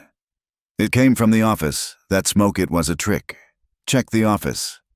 Crowther, his lungs must have cleared. Jonah! He heard Elena's faint, desperate cry from the back. He was out of time. He ripped the single, damning page from the ledger. He grabbed the box of plates. He didn't have time for the camera. He just needed the flash. Crowther, the window's open! A man yelled. Footsteps pounded on the boardwalk. Jonah ran from the office, not back out the window, but through the connecting door into the massive, dark warehouse. He slammed the heavy door and threw the iron bolt. He's in the warehouse, Crowther roared, followed by a heavy thud as he hit the bolted door. Get the back go-around. The warehouse was a cavern, smelling of burlap, grain, and the ever-present, sickly sweet scent of tallow. Barrels were stacked 10 high. Elena! Jonah yelled, running through the darkness, guided by the faint moonlight coming through cracks in the roof. Here! Her voice came from the far end. He saw her, a pale shape silhouetted against the large, sliding cargo door at the back. She was struggling with the bar. He ran to her, putting his shoulder to it. Together now. With a groan of protesting wood, the bar lifted. They slid the door open just enough to slip through. Crash. The office door splintered behind them. He's getting out the back. Jonah and Elena tumbled out into the rear alley, landing on the soft dust. The water trough was just ahead. This way, Jonah yelled, pulling her toward the shadows. A lamp appeared in the now open cargo door, illuminating the alley. There they go, Crowther shouted. He wasn't aiming to warn. He was aiming to kill. He raised his revolver. A high, piercing whinny split the night. Viento, Elena's white mare, tied just out of sight, had heard her mistress's voice. She called out, a loud, challenging sound. The sound spooked the men. What's that, horses? It was the half-second they needed. Jonah and Elena plunged into the darkness behind a stack of empty crates. Crowther was in a blind rage. He stormed into the warehouse yard, the oil lamp held high. Find them! Find them! You idiots! They were in the safe. He stalk-walked past the rows of barrels, peering into the shadows. He passed the stack where Jonah and Elena were hiding. His boot falls just 5 feet away. Check the wall, he ordered one of his men. The man, nervous, ran past, but he was clumsy in the dark. His foot caught on a coil of rope. He stumbled, falling hard into a stack of tallow barrels. Crack! One of the barrels, poorly secured, tipped. It fell, striking the man. But more importantly, it struck the lamp in Crowther's hand. The glass chimney shattered. Kerosene exploded, splashing over the spilled tallow that was already pooling on the ground from the broken barrel. For one silent, terrible instant, there was only the smell of oil. Then, with a sound like the sky ripping open, it all ignited. A whoosh of blue and orange flame erupted, climbing the barrels, feeding on the grease. The dry wood of the warehouse wall caught instantly. Fire! The man screamed, scrambling back, his pants legs smoldering. Burke Crowther stared, his face a mask of horror in the sudden, brilliant light. His own depot, his own evidence. Get the water! He bellowed. But it was useless. The fire, fed by hundreds of pounds of grease, was already a roaring inferno, climbing to the roof. Jonah didn't wait. He grabbed Elena's hand. Run! Now! They didn't look back. They ran, low and fast. For the Coyote Gate. They vaulted it, plunging into the gully. Their lungs burning, they scrambled to the boulders, untying their horses with shaking hands. Jonah threw himself onto Soot, pulling Elena up behind him. Viento, seeing them, was already pulling at her reins. Go, go! Jonah spurred the black mare. They rode hard, not toward home, but west, toward the Badlands, toward the deep, shadowed cut of dead juniper wash. They rode for a solid 10 minutes, the only sound the frantic pounding of hooves and their own ragged breathing. They finally pulled to a stop at the edge of the wash, the horses lathered and trembling. They turned in the saddle. The sky to the east was no longer dark. It was a pulsing, furious red. The Harrow Freight Depot was a column of flame, a man-made volcano visible for 30 miles. The proof. They had the ledger page. They had the fake necklace. But this fire was the truth. Silas Harrow's own warehouse, burned to the ground by his own men and his own grease. The perfect, terrible, accidental evidence. They slid off the horse, their legs weak. Elena leaned against the mare, her chest heaving. Jonah stood, his hand on the saddle, watching the blaze. They'll blame us, Elena panted, or the Comanche. Let them, Jonah said, his voice hard. We have what we need. He looked at her. Her face was streaked with soot, her hair wild. She was shaking, but she was smiling, a fierce, terrified smile. She stepped away from the horse and walked to him. She didn't say anything. She just put her hand flat on his chest, right over his heart. She could feel it, hammering against his ribs like a war drum, a frantic, living rhythm. She looked up, her dark eyes catching the distant, flickering light of the fire. We have the truth, Jonah, she whispered. Now we just have to live until morning. The fire was a bleeding wound on the horizon, a pulsating, furious red against the blackness. The wind, which had been hot and carried the stink of burning tallow, suddenly died. For a full minute, the world was utterly still, the silence profound.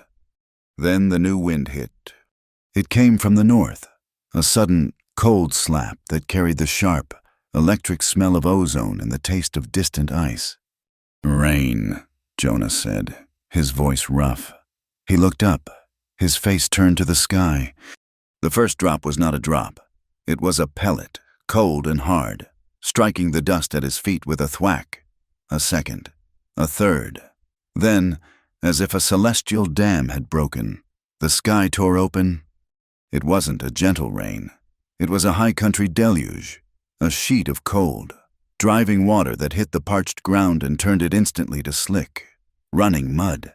The sound was a roar, a white noise that drowned all other senses. "The wash!" Jonah bellowed over the sudden din, grabbing Elena's arm. "It'll flash flood! We'll be trapped!" He scrambled for Soot, his hands fumbling with the reins. Elena was already on Viento. The horses, terrified by the fire and now the storm, danced nervously. "There's a place," he yelled, pointing up the canyon wall. "An old way station 1/2 mile we have to climb." He didn't wait for an answer. He spurred Soot, forcing the mare into a desperate, slipping climb up the rocky side of the gully.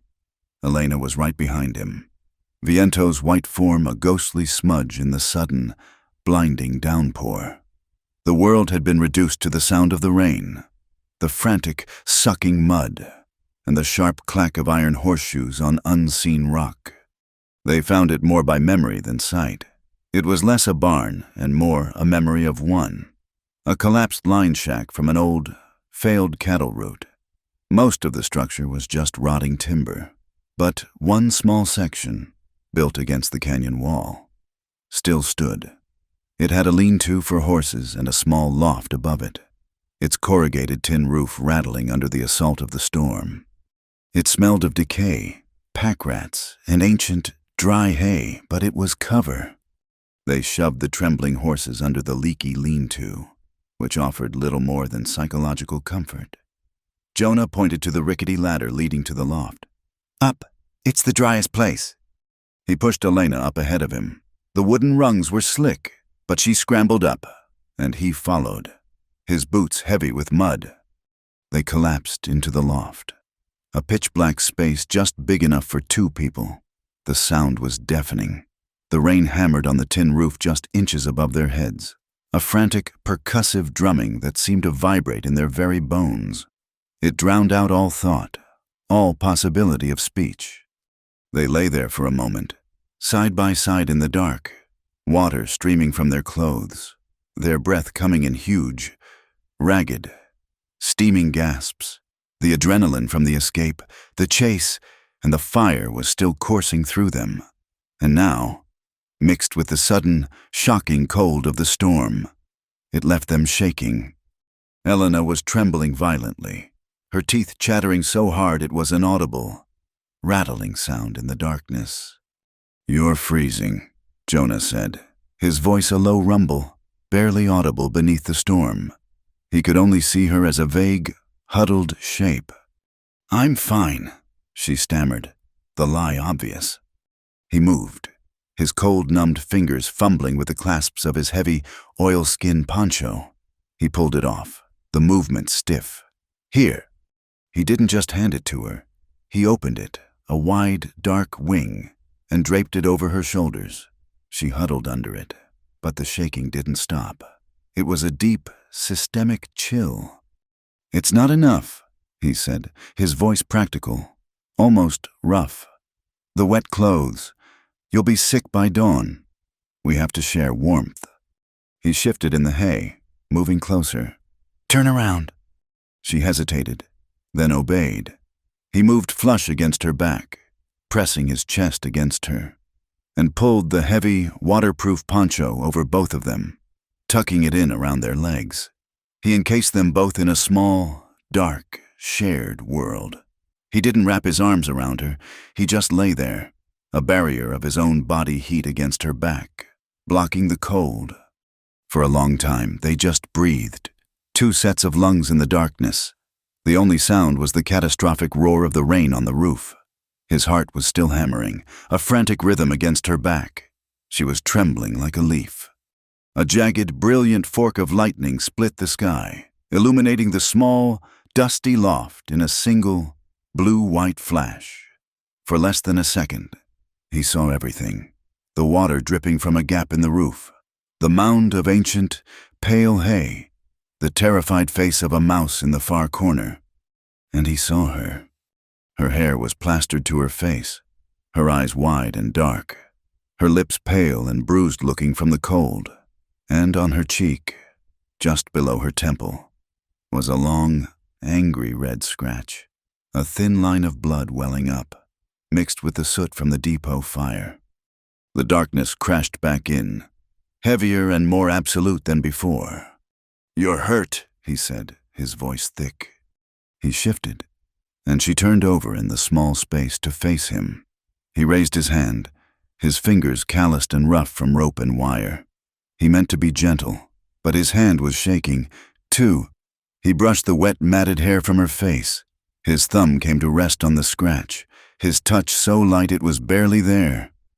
"A branch," she whispered, her voice trembling. "When we ran for the horses, it's nothing." "Elena," he said, and his voice was raw, breaking with a guilt that cut him deeper than any knife. "I'm sorry." "For what the rain," she whispered, her teeth chattering. "For this." His hand moved from her cheek to her shoulder. "For the fire. For the running. For hiding in this ruin. Freezing to death. This isn't your fight. I dragged you into this. You should be home. You should be safe." The silence stretched, filled only by the roar of the storm. He felt her shift, her body moving closer to his in the darkness. She laid her hands flat on his chest, her small, cold palms resting over his pounding heart. "You didn't drag me anywhere. Jonah Pike," she whispered, her voice suddenly fierce, the shiver gone from it. She lifted her head. He could feel her breath, warm against his chin. She rose on her knees, just slightly, and pressed her forehead against his. The contact was a jolt, cold, wet skin against cold, wet skin. But where they touched, a tiny, defiant spark of heat. "I chose," she stated, the word an oath.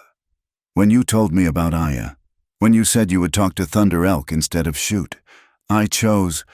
When we found that arrow, I chose. This is my fight too." He let out a breath he felt he'd been holding since sundown. His own hands came up, finding her shoulders in the dark, his thumbs tracing the line of her collarbone. The world narrowed. It was no longer the loft, no longer the storm. It was only the small, dark, warm space under the heavy poncho. The roar of the rain on the roof faded, becoming a distant, drumming rhythm. The thunder, when it came, was a low, bass rumble that seemed to be coming from inside their own chests. He lowered his head. She raised hers. Their first kiss wasn't soft. It wasn't gentle. It was desperate. It was a collision of adrenaline, gratitude, fear, and a profound, unspoken relief. It was a kiss that tasted of rainwater, wood smoke, and the metallic tang of two lives stretched to their breaking point. It was a raw, silent statement in the dark. We are alive, right now, in this second, against all odds. We are alive. His hand moved from her shoulder, sliding up her neck to cup the back of her head, his fingers tangling in her cold, wet hair. He held her as if she were the only solid thing in a world that was washing away. Her hands, which had been resting on his chest, tightened. Her fingers curled into the fabric of his wet shirt, gripping him, anchoring herself to him. Distant thunder rolled across the plains, a long, low vibration. Their breathing, which had been frantic and shallow, began to slow, to deepen, to unconsciously find the rhythm of the storm. The kiss changed. The desperation eased, replaced by something new, something more frightening, tenderness. He broke the kiss, but only by an inch. He rested his forehead against hers again. "Elena," he breathed, the name a prayer, an apology, and a question, all in one. His lips moved from her mouth, tracing a line along her jaw, kissing away the rain and the soot. He kissed the scratch on her cheek, a gesture of care so profound it made her entire body ache. Elena let out a long, shuddering breath, a sound that was half sob, half sigh. She tilted her head back, a silent, trusting invitation. Jonah's lips brushed the sensitive skin of her throat, just below her ear. He kissed the pulse he could feel hammering there, a frantic bird's wing beneath her skin. It was not a kiss of passion, but of pure, unadulterated comfort. It was a promise to protect. She responded by wrapping her arms fully around his back, pressing her body close to his. She held him tightly. Her face turned into the curve of his shoulder.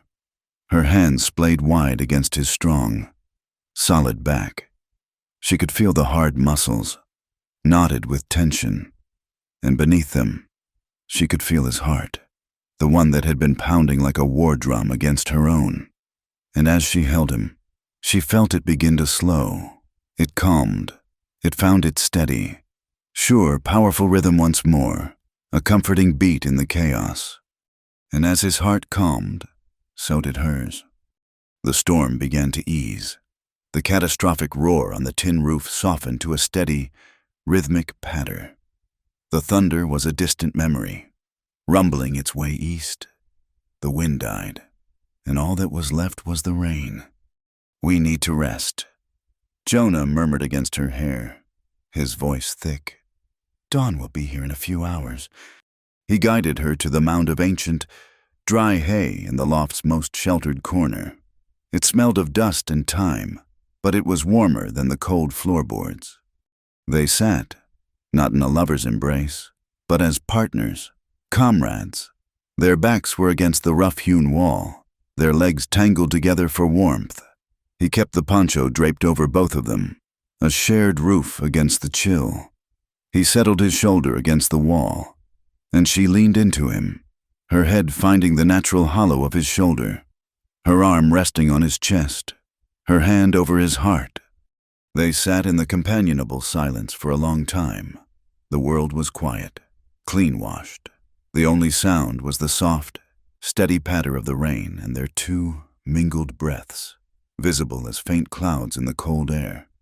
"Jonah," she said, her voice small and soft in the darkness. "I'm here." "Are you afraid?" she asked. "Of the counsel of what Ravenspur will do." He was silent for a moment. He looked down at the top of her head, resting on his shoulder.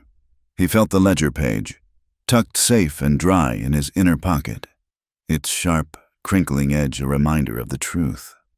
"I'm afraid of failing," he said, his voice a low rumble. "I'm not afraid of Ravenspur. I'm afraid of what happens if the truth isn't enough. I'm afraid for Aya. I'm afraid for the other settlers. I'm afraid for this." His hand briefly tightened on hers. She was quiet. Then, she said, "We have the truth. We have the page. We saw the fire." He put his arm around her, pulling her closer, tucking her head under his chin. "Aye, we do." He looked out the small, cracked opening at the far end of the loft. The rain was stopping. The blackness of the sky was softening, turning to a deep, bruised purple, the first hint of gray. "It's a vow, then," he said, as much to himself as to her. "If we're still breathing when the sun comes up, we ride to the Red Rock camp. We don't hide. We don't run. We bring the truth to Thunder Elk's fire. All of it." "We bring the truth," she agreed, her voice muffled against his shirt, her own vow spoken. The storm passed completely. The rain stopped. A profound, clean-washed quiet settled over the land. Under the poncho, it was warm, their shared heat a small, vital pocket of life. Elena's breathing deepened, slowing into the edge of sleep. Jonah thought she was asleep, but then he heard her sigh, a soft, almost happy sound. "What is it?" he whispered. He felt her smile against his chest. "I was just thinking," she murmured, her voice drowsy. "My grandmother, she always said a storm like this, it's the world washing itself clean, making way for something new." She lifted her hand, the one that rested on his chest, and held it up in the pre-dawn gloom. With one finger, she traced an invisible line in the air, a slow, graceful arc. "What's that?" he asked. "A bridge," she said simply. "From my world to yours, or maybe from both of our worlds, to Aya's. You said I was a bridge, but I think we are. Jonah, together. Jonah watched the invisible line she drew in the air. He captured her hand, lacing his rough, calloused fingers with her slender, healing ones, and brought it back to his chest, holding it there, over his heart. He said nothing. He didn't need to.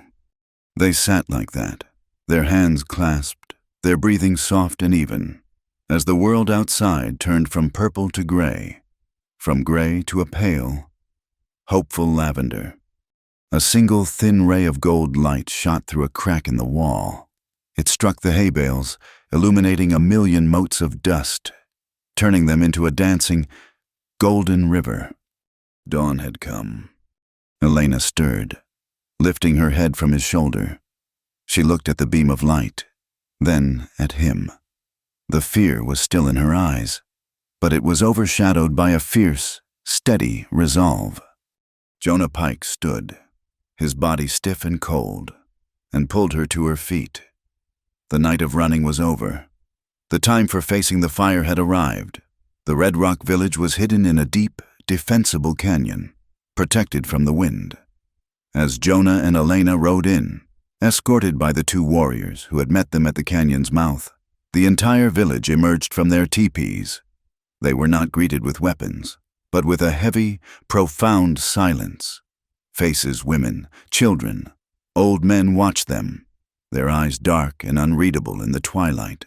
The air smelled of wood smoke, roasted meat, and damp earth from the storm. They were led to the center of the camp, where a great council fire had been built. It was a massive, controlled blaze that threw a huge circle of orange light, pushing back the shadows. In a semicircle on the far side of the fire sat the elders. There were 7 of them, as promised, old men, their faces maps of wisdom and hardship, their shoulders wrapped in buffalo robes despite the mildness of the evening. They were the living memory of the people. At the center of the ark, on a slightly raised robe, sat Chief Thunder Elk. His face was granite, composed and stern. He held his daughter, Aya, in his lap. She was clean, her hair brushed, and she wore a soft, new deerskin dress. She looked small and safe against his chest. And standing just behind the chief, like a shadow of anger, was Raven Spur. His arms were crossed, his muscles tight, his face a mask of impatient fury. He was there to watch justice be done, and he was certain he knew what justice looked like.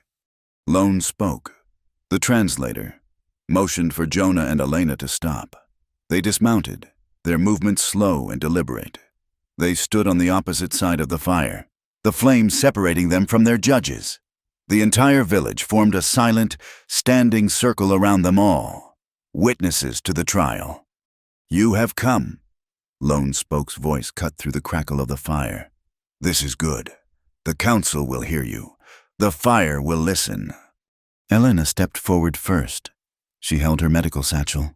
She did not look at the elders, but at the women and children in the crowd, the healers she knew. She bowed her head slightly. "My name is Elena Marisol Calderon," she said, her Comanche slow but clear. "I am Tainap, a healer." She then looked at the 7 elders and continued, her voice ringing with a formal respect. "I greet the wisdom of the Red Rock." She then switched to English, pausing for Lone Spoke to translate, wanting every word to be precise. "The child, Aya, was brought to us. I am a healer. It is my duty to see. I tell you what I saw." She recounted it all, her voice clear and precise, like a medical report. Her pulse was weak and fast. She had a high fever from lack of water. Her lips were cracked. Her feet were cut and bruised from many miles of walking. Her stomach was empty. There was a wound on her wrist, a deep scratch from a stone. I tell you this, before the fire she was not hurt by a man. She was hurt by the land, by thirst, by hunger. She opened her bag. "I cleaned the wound." She held up her suture needle. "I stitched it with this. I gave her water with sugar. I gave her warm, soft food. When you found her, she was safe. Her fever was broken. She was sleeping. These are the actions I took. This is my testimony." She finished and stepped back. A low murmur went through the women in the crowd. They recognized the tools and the words of a fellow healer. Thunder Elk looked at Jonah. "Now the man, Jonah Pike. You will speak." Jonah stepped forward. He held two things in his hand. "I am not a healer," he began, his voice a low, steady rumble. "I am a settler. I was mending my fence when I found her. She was small and alone. I did what any man would do. I gave her shelter." He held up the first object. It was the fake, half-finished necklace he had pulled from Silas Harrow's safe. I found this last night, but not on my land. I found it in a box, in a safe, in the office of the white freight boss, Silas Harrow." He tossed it onto the dirt in front of Lone Spoke. Ravenspur let out a sharp, derisive laugh. "A trinket, he brings a trinket." "Let him speak," Thunder Elk commanded, his voice sharp. Jonah continued. "Your warrior, Ravenspur, believed we had harmed her. He believed we put the mark on her, the mark of grease and ash.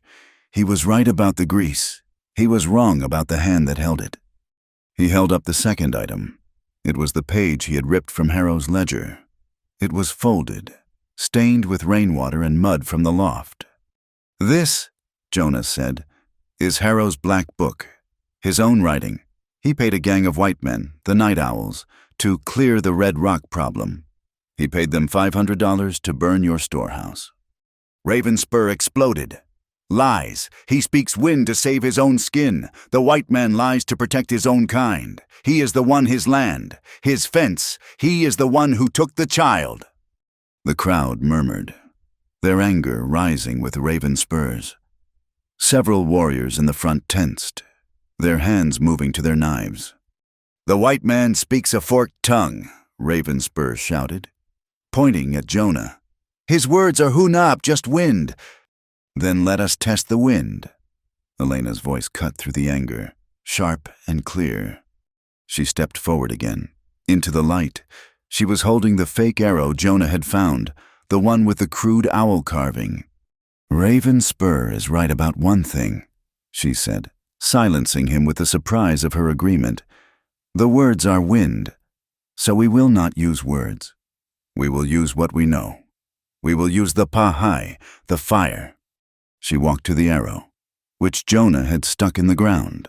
She took her own skinning knife from her belt and scraped a thick, black, greasy clot of the tallow and pine oil from its tip onto a clean, flat stone. "You all saw the mark on Aya's dress," she said to the elders. "You smelled it, the white man's grease. This," she pointed to the stone, "is the same, taken from an arrow planted on Jonah's land, an arrow carved with the sign of the Night Owls, the white men." Ravenspur sneered. "So it is grease." "No," Elena said, her eyes flashing. "It is not just grease. It is a lie. Your people burn tallow. Your people burn wood. But this is different." She looked at Thunder Elk. "I ask for a test, a trial by fire, not for a man, but for the truth." Thunder Elk held her gaze for a long, tense moment. He then nodded. "Show us." Elena took a clean strip of linen from her bag. She dipped it into the black clot, soaking it thoroughly. Then she held it up. "This is the lie." Then she went to a supply bag on a nearby pony. She returned with a hunk of dried, clean tallow, the kind the Comanche rendered themselves. She smeared it on a second piece of cloth. "This is your truth." She handed the first cloth, the black one, to Thunder Elk. "Smell it." The chief bent his head. He inhaled. His eyes narrowed. He handed it to the elder beside him. "Pine oil." The old man, Stone Cricket, murmured, his voice like dry leaves. "A white man's smell, not of the people." "Now," Elena said, "the test." She took the cloth with the clean tallow and tossed it into the edge of the council fire.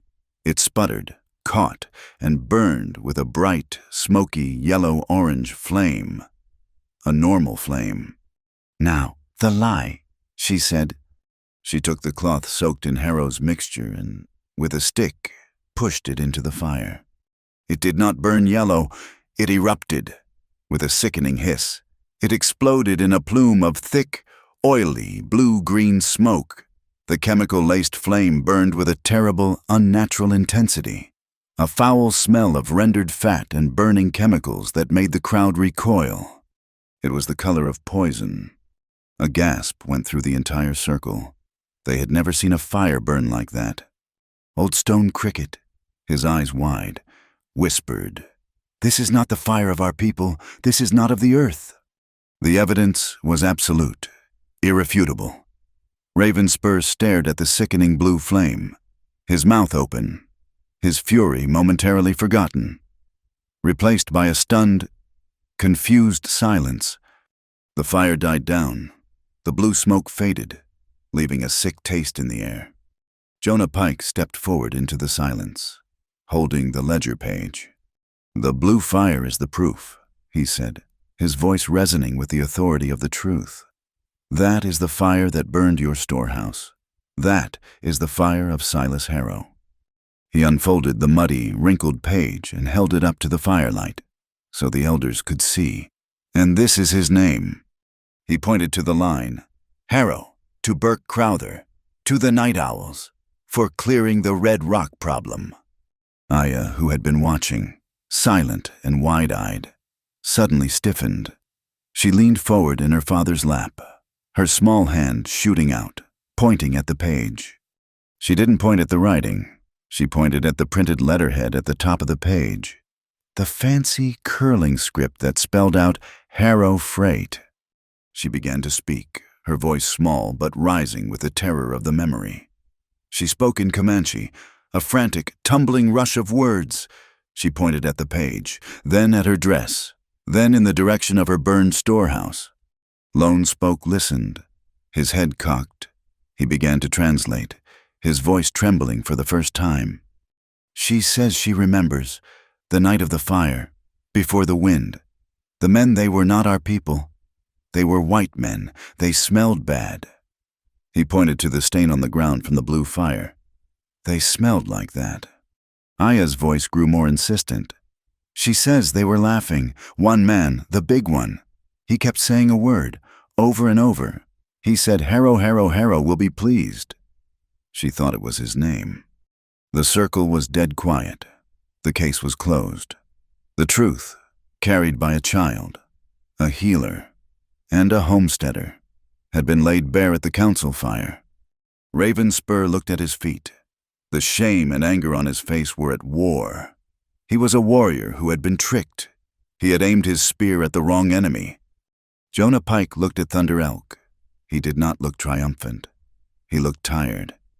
"Chief," he said, his voice soft, "this is not our fight. It is your fight. But the enemy, he is my people. Harrow, Crowther. They have tried to light a fire between us." Thunder Elk was silent for a full minute. His hand rested on Aya's head, his thumb gently stroking her hair. He looked at the 7 elders. Stone Cricket gave a single, slow nod. The others followed. The chief finally rose to his feet, holding his daughter. He looked at Jonah and Elena, his gaze hard, but the hatred was gone. It had been replaced by the cold, heavy weight of decision. "The council has seen," he said, Lone Spoke translating. "The fire has spoken. Your words are straight." He paused, looking at Ravenspur, his disappointment clear. A man who follows his anger into a trap is just a trapped man. Ravenspur flinched as if struck. Thunder Elk turned back to Jonah. "This is not one man's truth. This is a truth for all the people. The white man at the fort, the one they call Major Aldrich, he must hear this. He must see this. This is his law, breaking." He made his decision. "A party will ride. At dawn, you." He pointed to Jonah and Elena. "Will come. You will bring your paper. You will bring your story. You," he pointed to Lone Spoke, "will come to speak my words.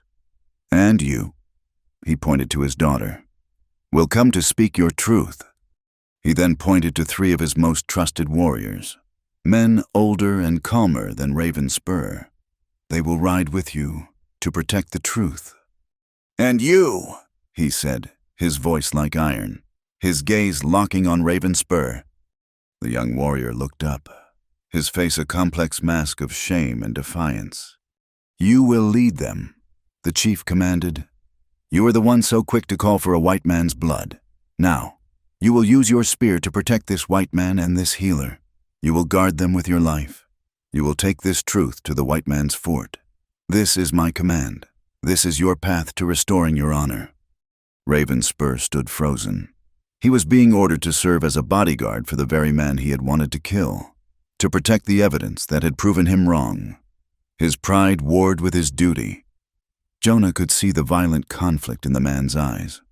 Finally, with a stiff, jerky motion, Ravenspur struck his own chest with his fist, a sign of acceptance, a sign of loyalty, however bitter, to his chief.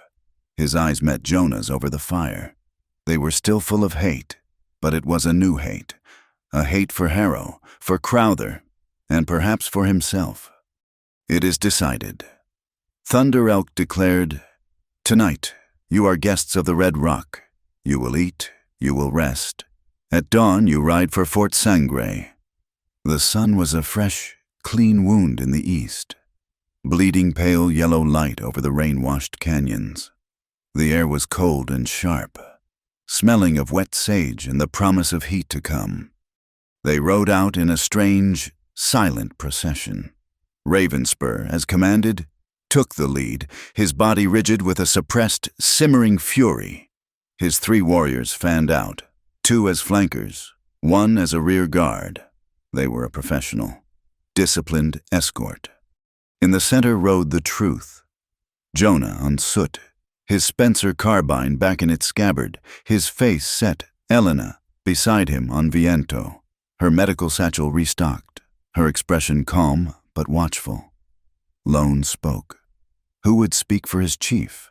And Aya, riding a small, steady pony, her hawk-bone whistle on a new leather thong around her neck, her wide eyes missing nothing. They left the Red Rock lands and struck the main artery to the fort the Salt Wind Road, a wide, wagon-rutted trail that cut through a series of low, rocky bluffs. It was the fastest way. It was also the most exposed. For 2 hours, the only sounds were the clop of hooves on damp earth and the occasional jingle of a bridle. The truce was fragile. Ravenspur had not spoken a single word to Jonah, had not even looked at him. He simply rode, his lance held upright, a symbol of his duty and his shame.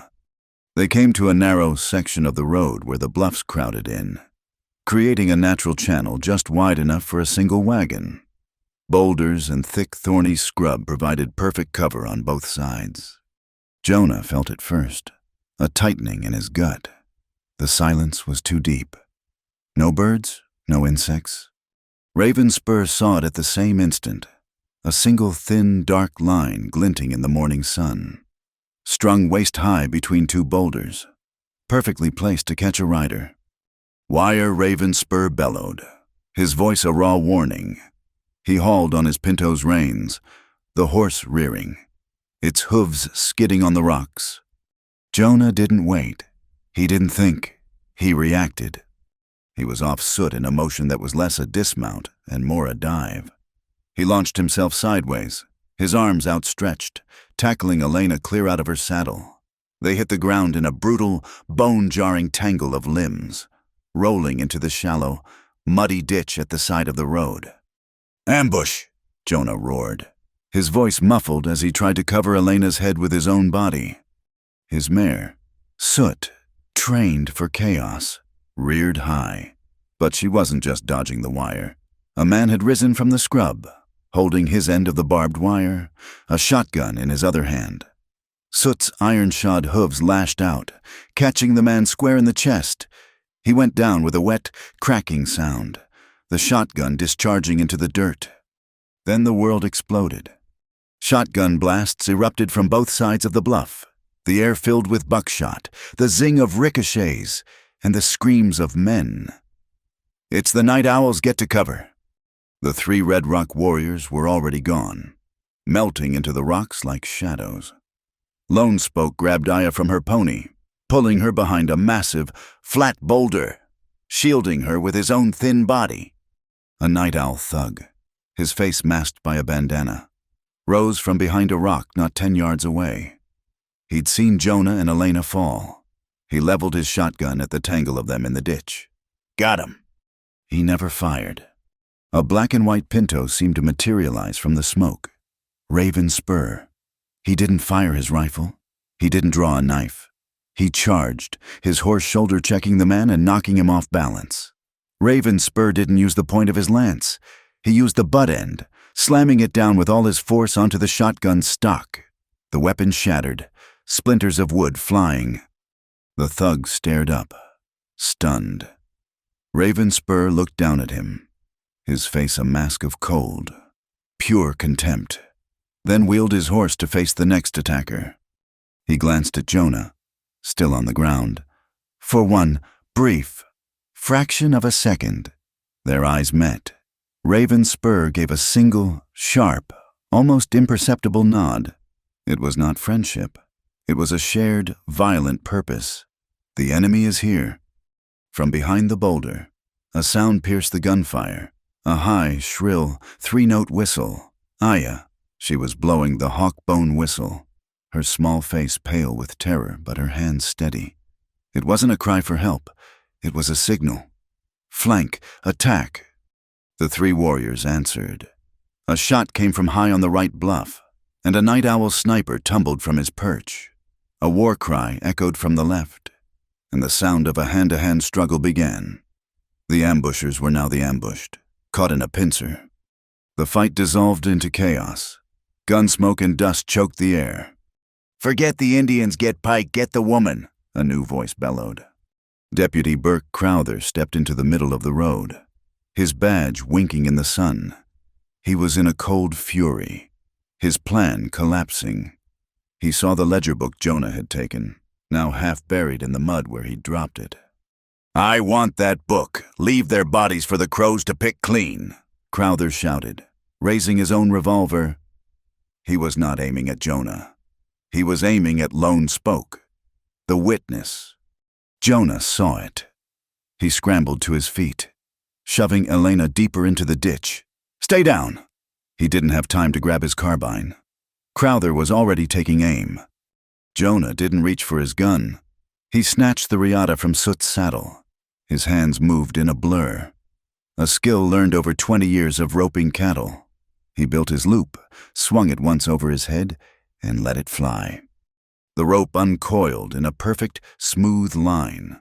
The loop sailed over Crowther's head, over his gun arm, and settled, tightening around his chest and arms, pinning them to his sides. Jonah didn't hesitate. He dug his heels into the mud and pulled, putting all his weight into it. Burke Crowther was jerked clean off his feet, as if by an invisible hand.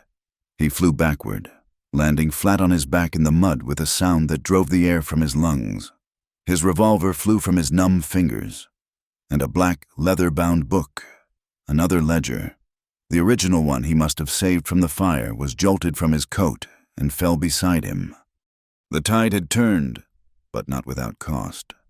A bullet, fired blindly, had torn through the flesh of Lone Spoke's upper arm. The old man grunted, a sharp intake of breath, and slumped against the rock. Blood, dark and arterial, welled between his fingers. "Lone Spoke!" Elena cried. The fighting was still raging, but she was already moving. She scrambled from the ditch, her medical bag in hand, crawling on her hands and knees through the mud and smoke. "Hold still, old one," she commanded, reaching him. She ripped open her bag, her hands already pulling a tourniquet and thick bandage pads. "It's a long ride to the fort. You're not bleeding out on my watch." Ignoring the bullets that sang over her head, she began to staunch the flow, her hands swift, sure and clean. The night owls were trapped. Their flanking snipers were being dealt with by the Red Rock warriors. Their leader was on his back, roped like a steer. They began to waver, their shots becoming panicked and wild. One man, desperate, rose from behind a wagon wheel, leveling his rifle directly at Jonah, who was still holding the rope on Crowther. Elena, having just tied off the bandage on Lone Spoke's arm, saw him. Her head snapped up. Jonah's Colt, which had fallen from his holster when he tackled her, lay in the mud at her feet. She snatched it. The heavy .45 caliber revolver was huge in her small hand. She didn't aim at the man. She pointed the barrel at the sky, just over his head, and she pulled the trigger. Boom! The sound was a cannon, a concussive blast that echoed off the canyon walls, louder than any shotgun. "The next one is for you!" she screamed, her voice a raw, unrecognizable fury. That was the breaking point. The flanking Red Rock warriors let out a fresh war cry, signaling they were done. The sight of the healer woman, her face streaked with mud and blood, holding a smoking pistol, shattered the last of their nerve. "A run, it's a bust run." The night owls broke.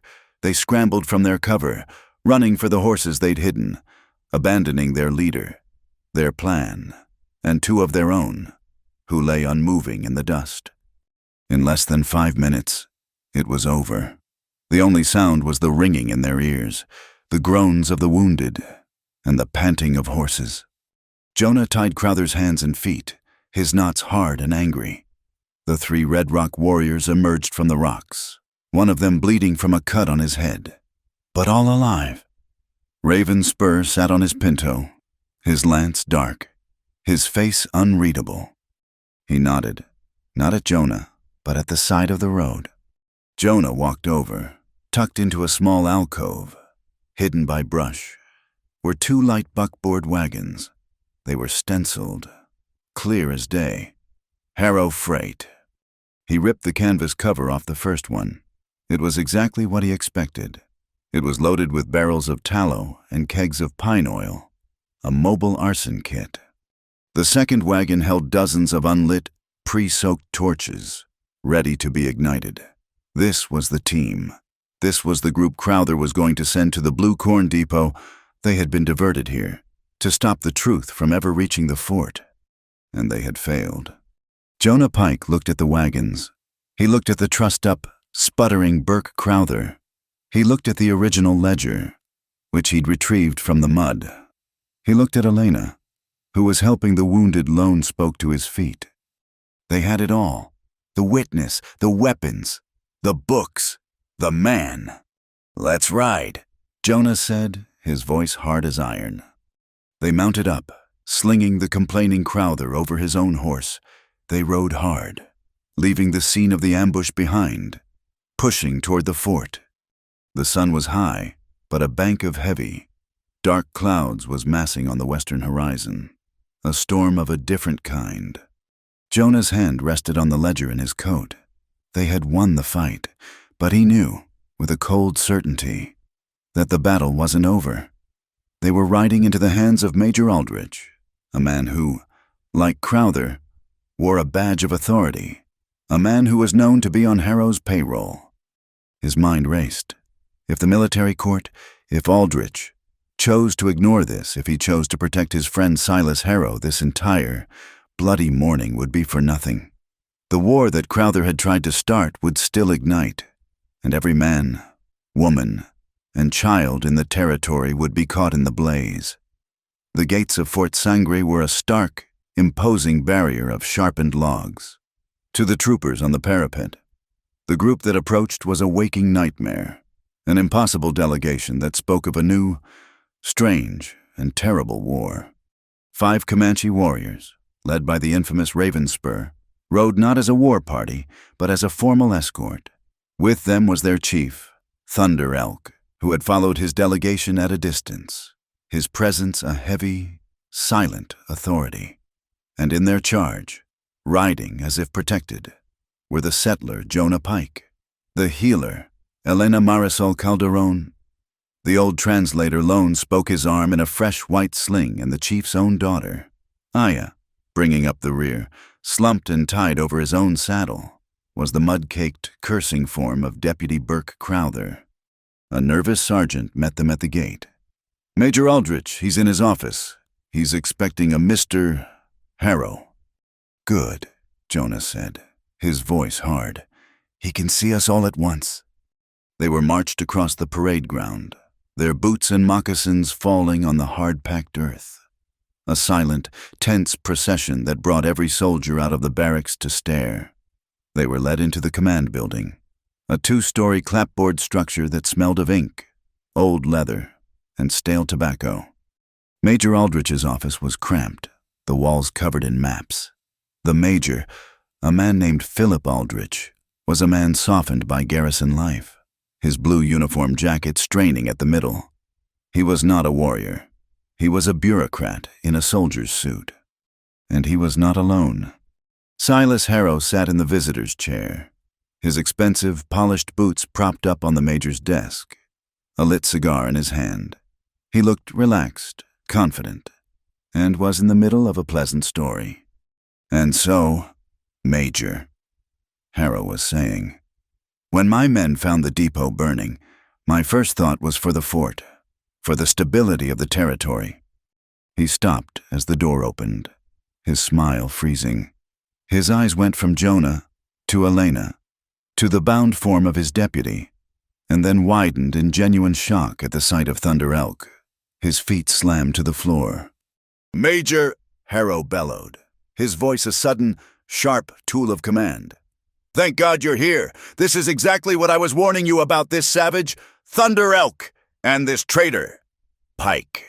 They've gone rogue. They burned my depot last night, a total loss. $50,000 in freight, and as you can see, they've assaulted a duly appointed officer of the law." Major Aldrich stood, his face turning a blotchy red. He was caught between a powerful civilian contractor and a full-scale Comanche war chief. This was a nightmare. "Chief Thunder Elk," Aldrich said, his voice strained. "Mr. Pike, what is the meaning of this? You will release Deputy Crowther at once." "We will not," Jonah said, his voice a low rumble. "This man is a prisoner, arrested for arson, conspiracy, and attempted incitement of war."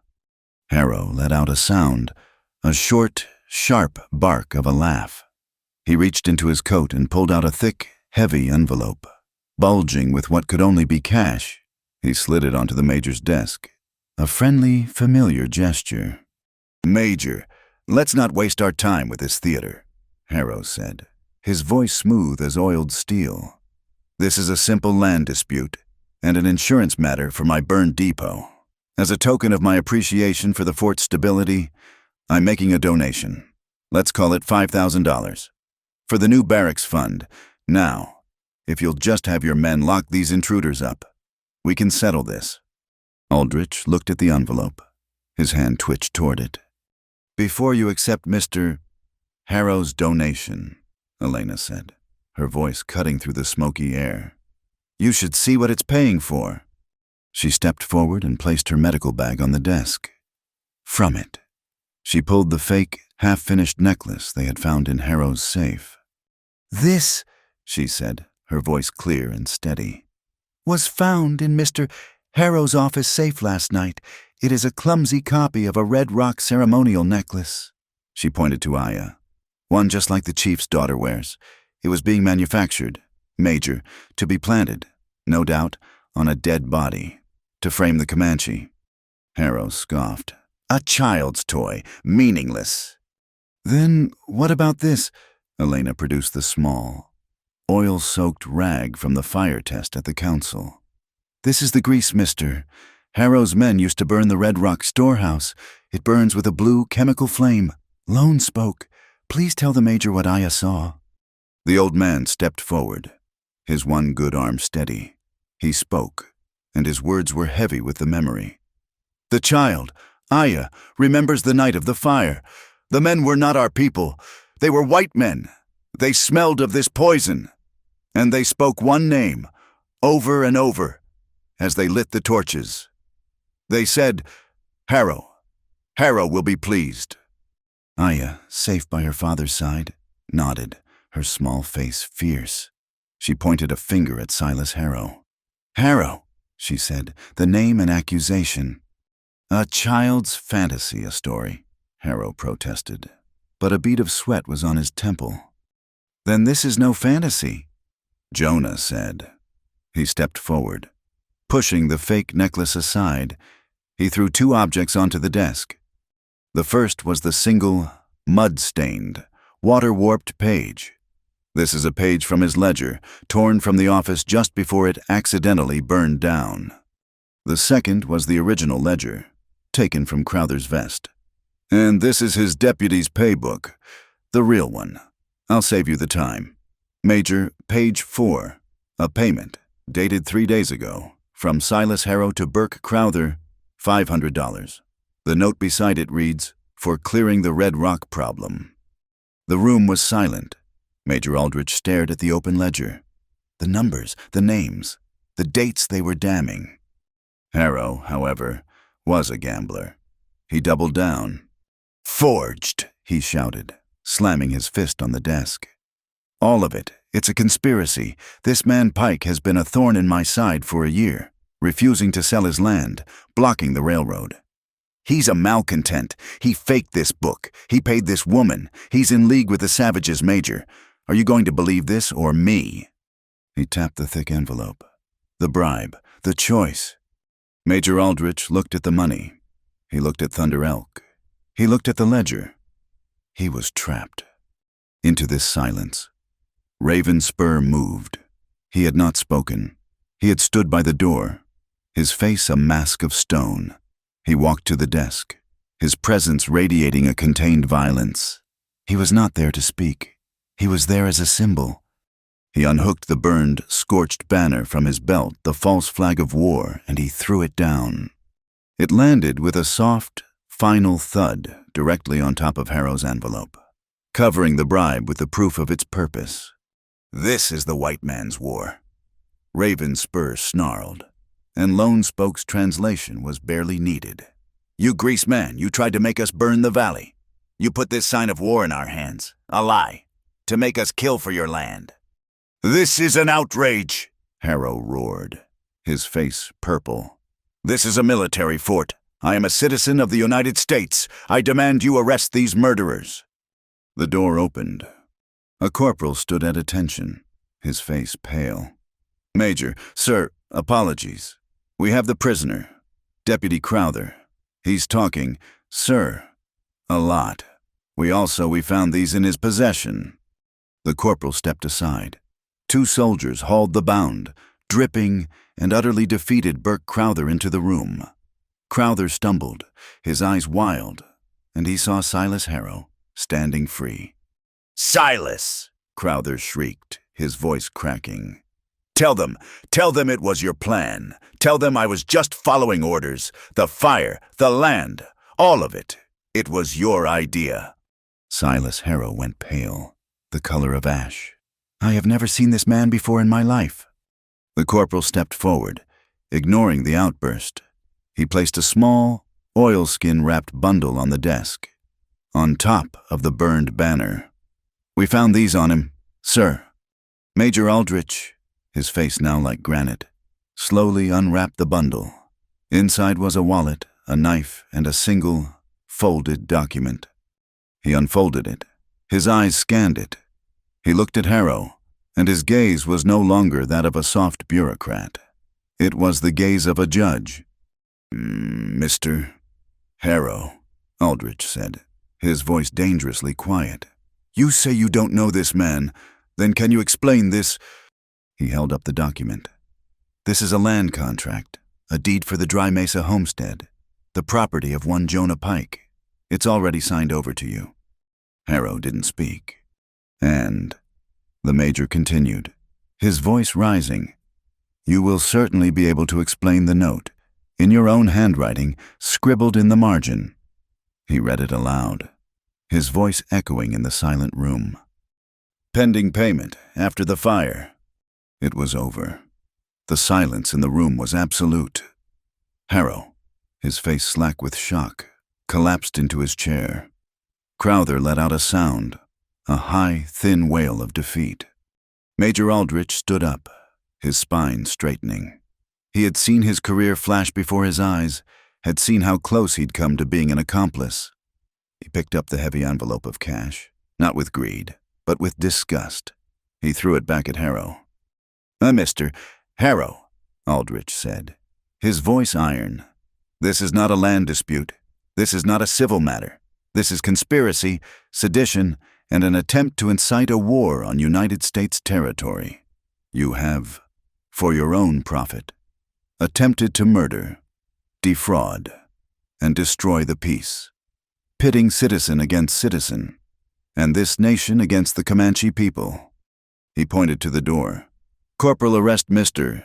Harrow. Arrest this deputy. They will be held in the stockade for a full military tribunal. Their crimes are against the Army, and they will be judged by the Army." Soldiers grabbed Harrow, who was suddenly babbling. "No, you can't. I have contracts. I own this territory. I am the railroad." "You," Aldrich said, "are a prisoner." As Harrow was dragged out, screaming, the major turned to Thunder Elk. He looked tired, and for the first time, humbled. "Chief Thunder Elk, on behalf of the United States Army, I apologize for this. The actions of these men are a stain. The Army will see that restitution is made. Your storehouses will be refilled. We will honor the treaty." He then looked at Jonah. "And you, Mr. Pike, your land, Dry Mesa. It's clear it's a flashpoint, a border, effective immediately. I am declaring your homestead and the lands bordering Blue Bottle Creek a neutral territory, a zone of accord. No armed party, soldier, settler, or warrior will enter it without your invitation. It is under your protection. You are the man who keeps the peace." The room cleared, leaving only the delegation. The tension, strung so tight for 2 days, finally snapped. Thunder Elk walked to Jonah. He did not smile, but the hard granite of his face had softened. He placed a heavy hand on Jonah's shoulder. "You are not a warrior," the chief said. Lone spoke, translating softly. "But you have a strong heart. You spoke with a straight tongue. You did not start a fire. You kept one. You kept my daughter." Jonah nodded, unable to speak. Raven Spur, his face a complex mask of shame and newfound respect, moved to stand before Elena. He looked at her, then at Lone Spoke's bandaged arm, then at the door where the prisoners had gone. He, a warrior, had wanted to solve this with a spear. She had solved it with a needle, a word, and a test of fire. He bowed his head, a stiff, profound gesture of honor. "The Tainap," he said, using her title. "The healer. You have won a great battle today. You did not draw blood. You stopped it. Your medicine is strong." Elena simply nodded, accepting his respect. Aya, suddenly free of the heavy, adult tension, squirmed out of her father's grasp. She ran to Jonah, her face bright and clear. She looked up at the tall cowboy. And not having the words, she simply did what a child does. She grabbed his big, calloused finger with her small hand, and she shook it, laughing, a tiny, happy gesture that meant, "We won." Outside, the fort's main steam whistle blew, a high, piercing shriek signaling high noon. The sound blasted across the parade ground, over the walls, and echoed off the distant mesas. It was a sound of order, a sound of a day's work. But today, it sounded like a door slamming shut on a war, and a new one, a fragile one, opening on peace.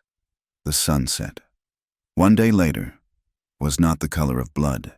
It was the color of apology, a soft, clean wash of apricot and lavender that promised a cool night and a clear morrow. The land, scrubbed clean by the storm, seemed to take its first peaceful breath in a year. Jonah Pike's barn stood not as a fortress, but as a landmark. And they came. They did not materialize this time, as they had in fear and anger.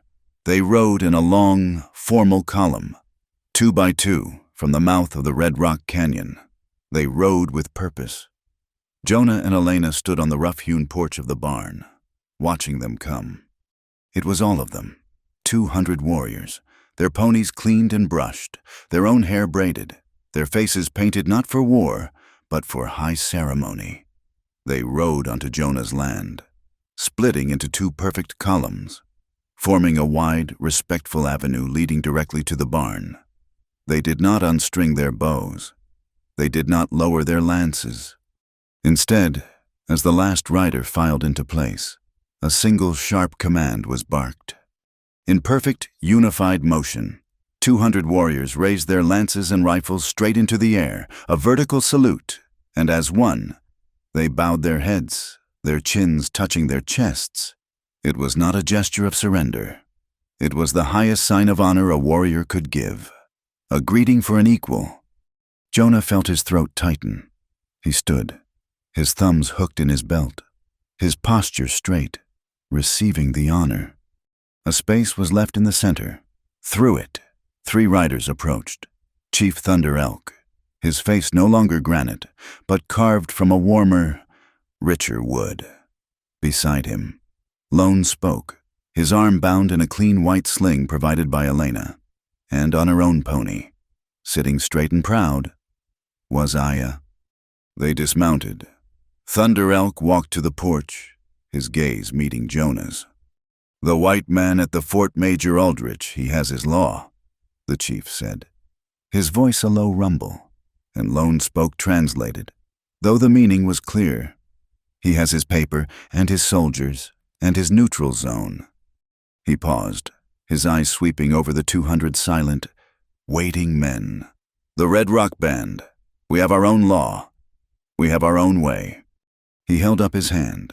In it, resting on his palm, was a thong of soft, brain-tanned deer hide. Strung on it were dozens of beads of pure, sky-blue turquoise, polished and ancient, separated by beads of white shell. It was a piece of breathtaking beauty, an item of power. "This," Thunder Elk said, "is a firewalker's charm. It is for one who walks through the fire of war and does not burn, for one who faces the flame and does not add to it, but carries the truth out." He held it out to Jonah. "My people, we call you Taikaru, he who keeps the fire. Not the fire of anger, the small fire, the one that means home, the one that means life. You kept my daughter. You kept the peace. This is your sign. You are a friend to the Red Rock. This is your passport. You may ride where you wish. You are, to us, a brother." Jonah was rendered speechless. He looked at the necklace, then at the chief. He could only nod, his heart too full. "It is not for a chief to give," Thunder Elk said, a small, rare smile touching his lips. "It is for the bridge between us." He looked at his daughter. Aya, her face solemn with the importance of the task, took the heavy necklace. She ran up the 2 steps of the porch. She, who was so small, held it up. Jonah Pike, the tall, broad-shouldered cowboy, knelt. He bent his head, and the child, her small fingers warm, placed the turquoise necklace around his neck. It settled, cool and heavy, against his chest, a shield of peace. Aya finished, and then, her duty done, she broke into a wide, mischievous grin. She patted the necklace, then patted Jonah's cheek, a gesture of simple, profound affection. A low, approving murmur went through the 200 warriors. The pact was sealed. The sound of wagon wheels announced a new arrival. Major Aldrich rode up, not with an army, but with a single corporal. He was not wearing his dress blues, but his practical field uniform. He looked at the assembled warriors, at the chief, and at Jonah, and for the first time, he looked like a man who understood the land he was meant to govern. He dismounted and unrolled a formal scroll. "By order of the United States Army Territorial Command," he read, his voice loud and clear, "carrying to every man. The lands known as the Dry Mesa Homestead, including the banks of Blue Bottle Creek for 1 mile in either direction, are hereby designated a neutral zone of accord." He looked up, less a soldier reading, and more a man making a promise. "This land is a sanctuary. No armed man-soldier, settler, or native warrior may pass this way with ill intent. It is a place for water, for trade, and for medicine. All who come in peace are welcome. All who come for aid will receive it, asking no questions of their tribe or their color." He rolled up the scroll and handed it, not to Jonah, but to Elena. "Ma'am," he said, his voice full of a new, deep respect, "I believe this is your jurisdiction." The transformation had already begun. The barn, which had been Jonah's fortress, was changing. Elena had commandeered the large, clean corner where he'd kept his cot. It was now a clinic. She had 2 cots, not one, and a new table, scrubbed white, holding her medical supplies. The decree, the accord, had done more than stop a war. It had started something new. In the late afternoon, as the Red Rock warriors began their peaceful, respectful departure, a small group of women had stayed behind. They came to the barn, their arms full. They brought bundles of dried sage, osha root, and wild bergamot, powerful medicines. They laid them on Elena's table. And from the other direction, from the small, dusty town, a buckboard had arrived. It was not Harrow's. It was driven by the settlers whom Jonah had refused to abandon. They, too, had heard the news. They brought what they had. They brought 2 sacks of flour, a sack of cornmeal, and a side of smoked bacon. Elena stood at her new clinic, her hands on her hips, looking at the bounty. Red Rock herbs on one side, settler flour on the other. It was the first day of the peace. And outside, a new patrol was forming. Raven Spur sat on his pinto, his expression no longer furious, but focused. He was a warrior with a new, and perhaps harder, purpose. With him were 2 of his best men, and opposite them sat 3 cowboys, settlers from the neighboring ranches, their rifles in their scabbards. "We ride the line," Raven Spur said, his English guttural, but clear. He looked at the settlers. "The rule is the rule of Taikaru." He looked over at Jonah, who was watching from the barn door. "We talk first," Raven Spur said. "No man shoots first. You see a Red Rock hunter, you ride past. You see a white man mending a fence, you ride past. Anyone breaks the peace. From either side, we will be the ones to stop them. That is the law." The mixed patrol, half Red Rock, half Cowboy, nodded. Raven Spur raised his lance, and they rode out, not as enemies, but as the first guardians of the new accord. Night fell. It fell like a blessing, a soft, quiet blanket of stars so thick and bright they seemed to close the distance between heaven and earth. The wind, which had been a howl of judgment, was now just a soft breeze, a whisper through the high pines. The barn was quiet. The small clinic was organized. The horses were fed. Jonah sat on the edge of the porch, his old, scarred guitar across his knee. He wasn't a great musician, but he played the slow, simple, solitary chords of the prairie, tunes of longing and distance. The door opened. Elena came out, a shawl over her shoulders, 2 tin mugs of hot coffee in her hands.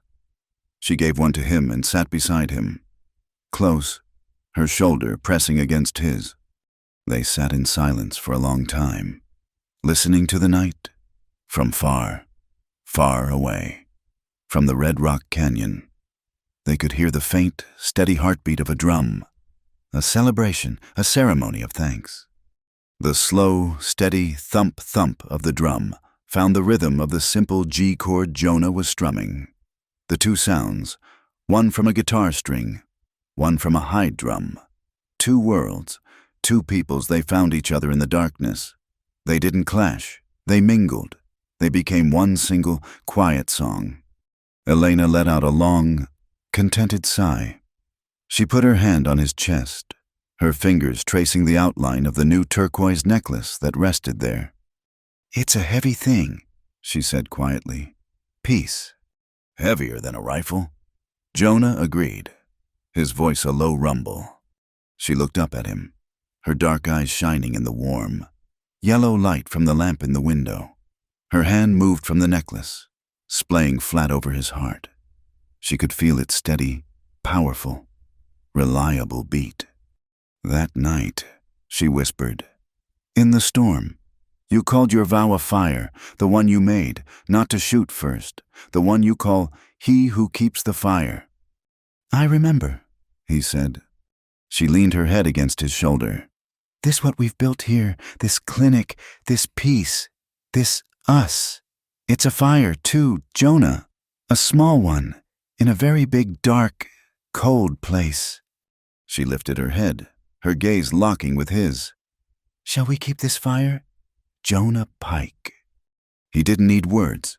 He set the guitar aside, his movement slow, deliberate. He turned to her, his body framing hers. He put one large, calloused hand on her waist, pulling her gently to him. His other hand came up, not to her face, but to her hair, his fingers brushing it back from her temple. He leaned in, and his kiss was not the desperate, frantic, rain-soaked kiss of the loft.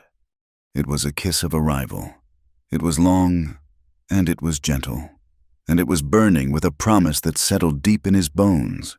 It was a kiss of absolute trust, of shared weariness, and of a future he had never, until this moment, been brave enough to imagine.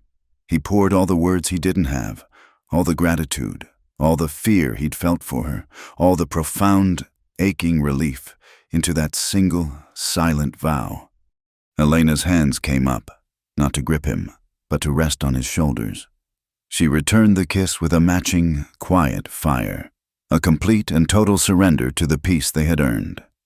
He pulled back, just an inch, and rested his forehead against hers. They breathed the same air. "For as long as I'm breathing," he whispered, his own vow, just for her. "For as long as I'm breathing," she whispered back. The moment was perfect, suspended in the starlight, sealed by the quiet music of the drum and the wind. A small sound broke the spell, a giggle. They looked. Aya was standing in the barn doorway, wrapped in a wool blanket, her feet bare. She had been watching them, her head tilted. Elena laughed, a soft, warm sound. "We have an audience, Mr. Pike." Aya, seeing she was caught, walked out onto the porch. She looked up at the two of them, her expression suddenly comically serious, mimicking the way her father looked at the High Council. She put her small fists on her hips, striking a pose of great importance. "Jonah," she said, her voice high and official. "Elena." She paused, as if gathering her thoughts. "Tomorrow," she declared, her face dead serious, "we eat bean soup." For a second, Jonah and Elena just stared at her. The gravity of her request, the callback to the very first, desperate meal he had ever given her. Then the laughter came. It started in Jonah, a deep rumbling in his chest he hadn't felt in years. It was met by Elena's, a bright, melodic sound that pealed across the yard. It was a laugh of pure, unadulterated relief. The tension of the last 3 days, the fear of war, the weight of the tribunal, it all broke. It vanished like smoke in the wind, chased away by a child's simple, profound request for bean soup. Aya, seeing their laughter, broke her own serious pose and giggled, running to them, squeezing between them in a hug. Jonah Pike put one arm around the woman he loved, and the other around the child he had saved, and he looked out at his land. The camera, the eye of the storyteller, pulled back. It pulled back from the porch, from the 3 figures. It pulled back from the barn, where a single, warm, yellow lamp burned in the window. A beacon of healing. It pulled back and up, showing the small homestead, a tiny island of life. It pulled back further, showing the vast, dark, silent expanse of the dry mesa, stretching out under 1 billion distant, glittering stars. In the center of the great, cold darkness, the barn was just a single, small point of light, a small, warm fire, defiant and bright, that had managed to win out against an entire season of burning. Thank you so much for listening to this story. I'd be truly honored if you'd let me know in the comments where you're listening from today. I love to hear your thoughts and share this journey with you. Please consider subscribing to my channel. Wild West Stories 1850 give this video a like. And if you really enjoyed it, please support us by hitting that hype button so this story can be heard by even more folks.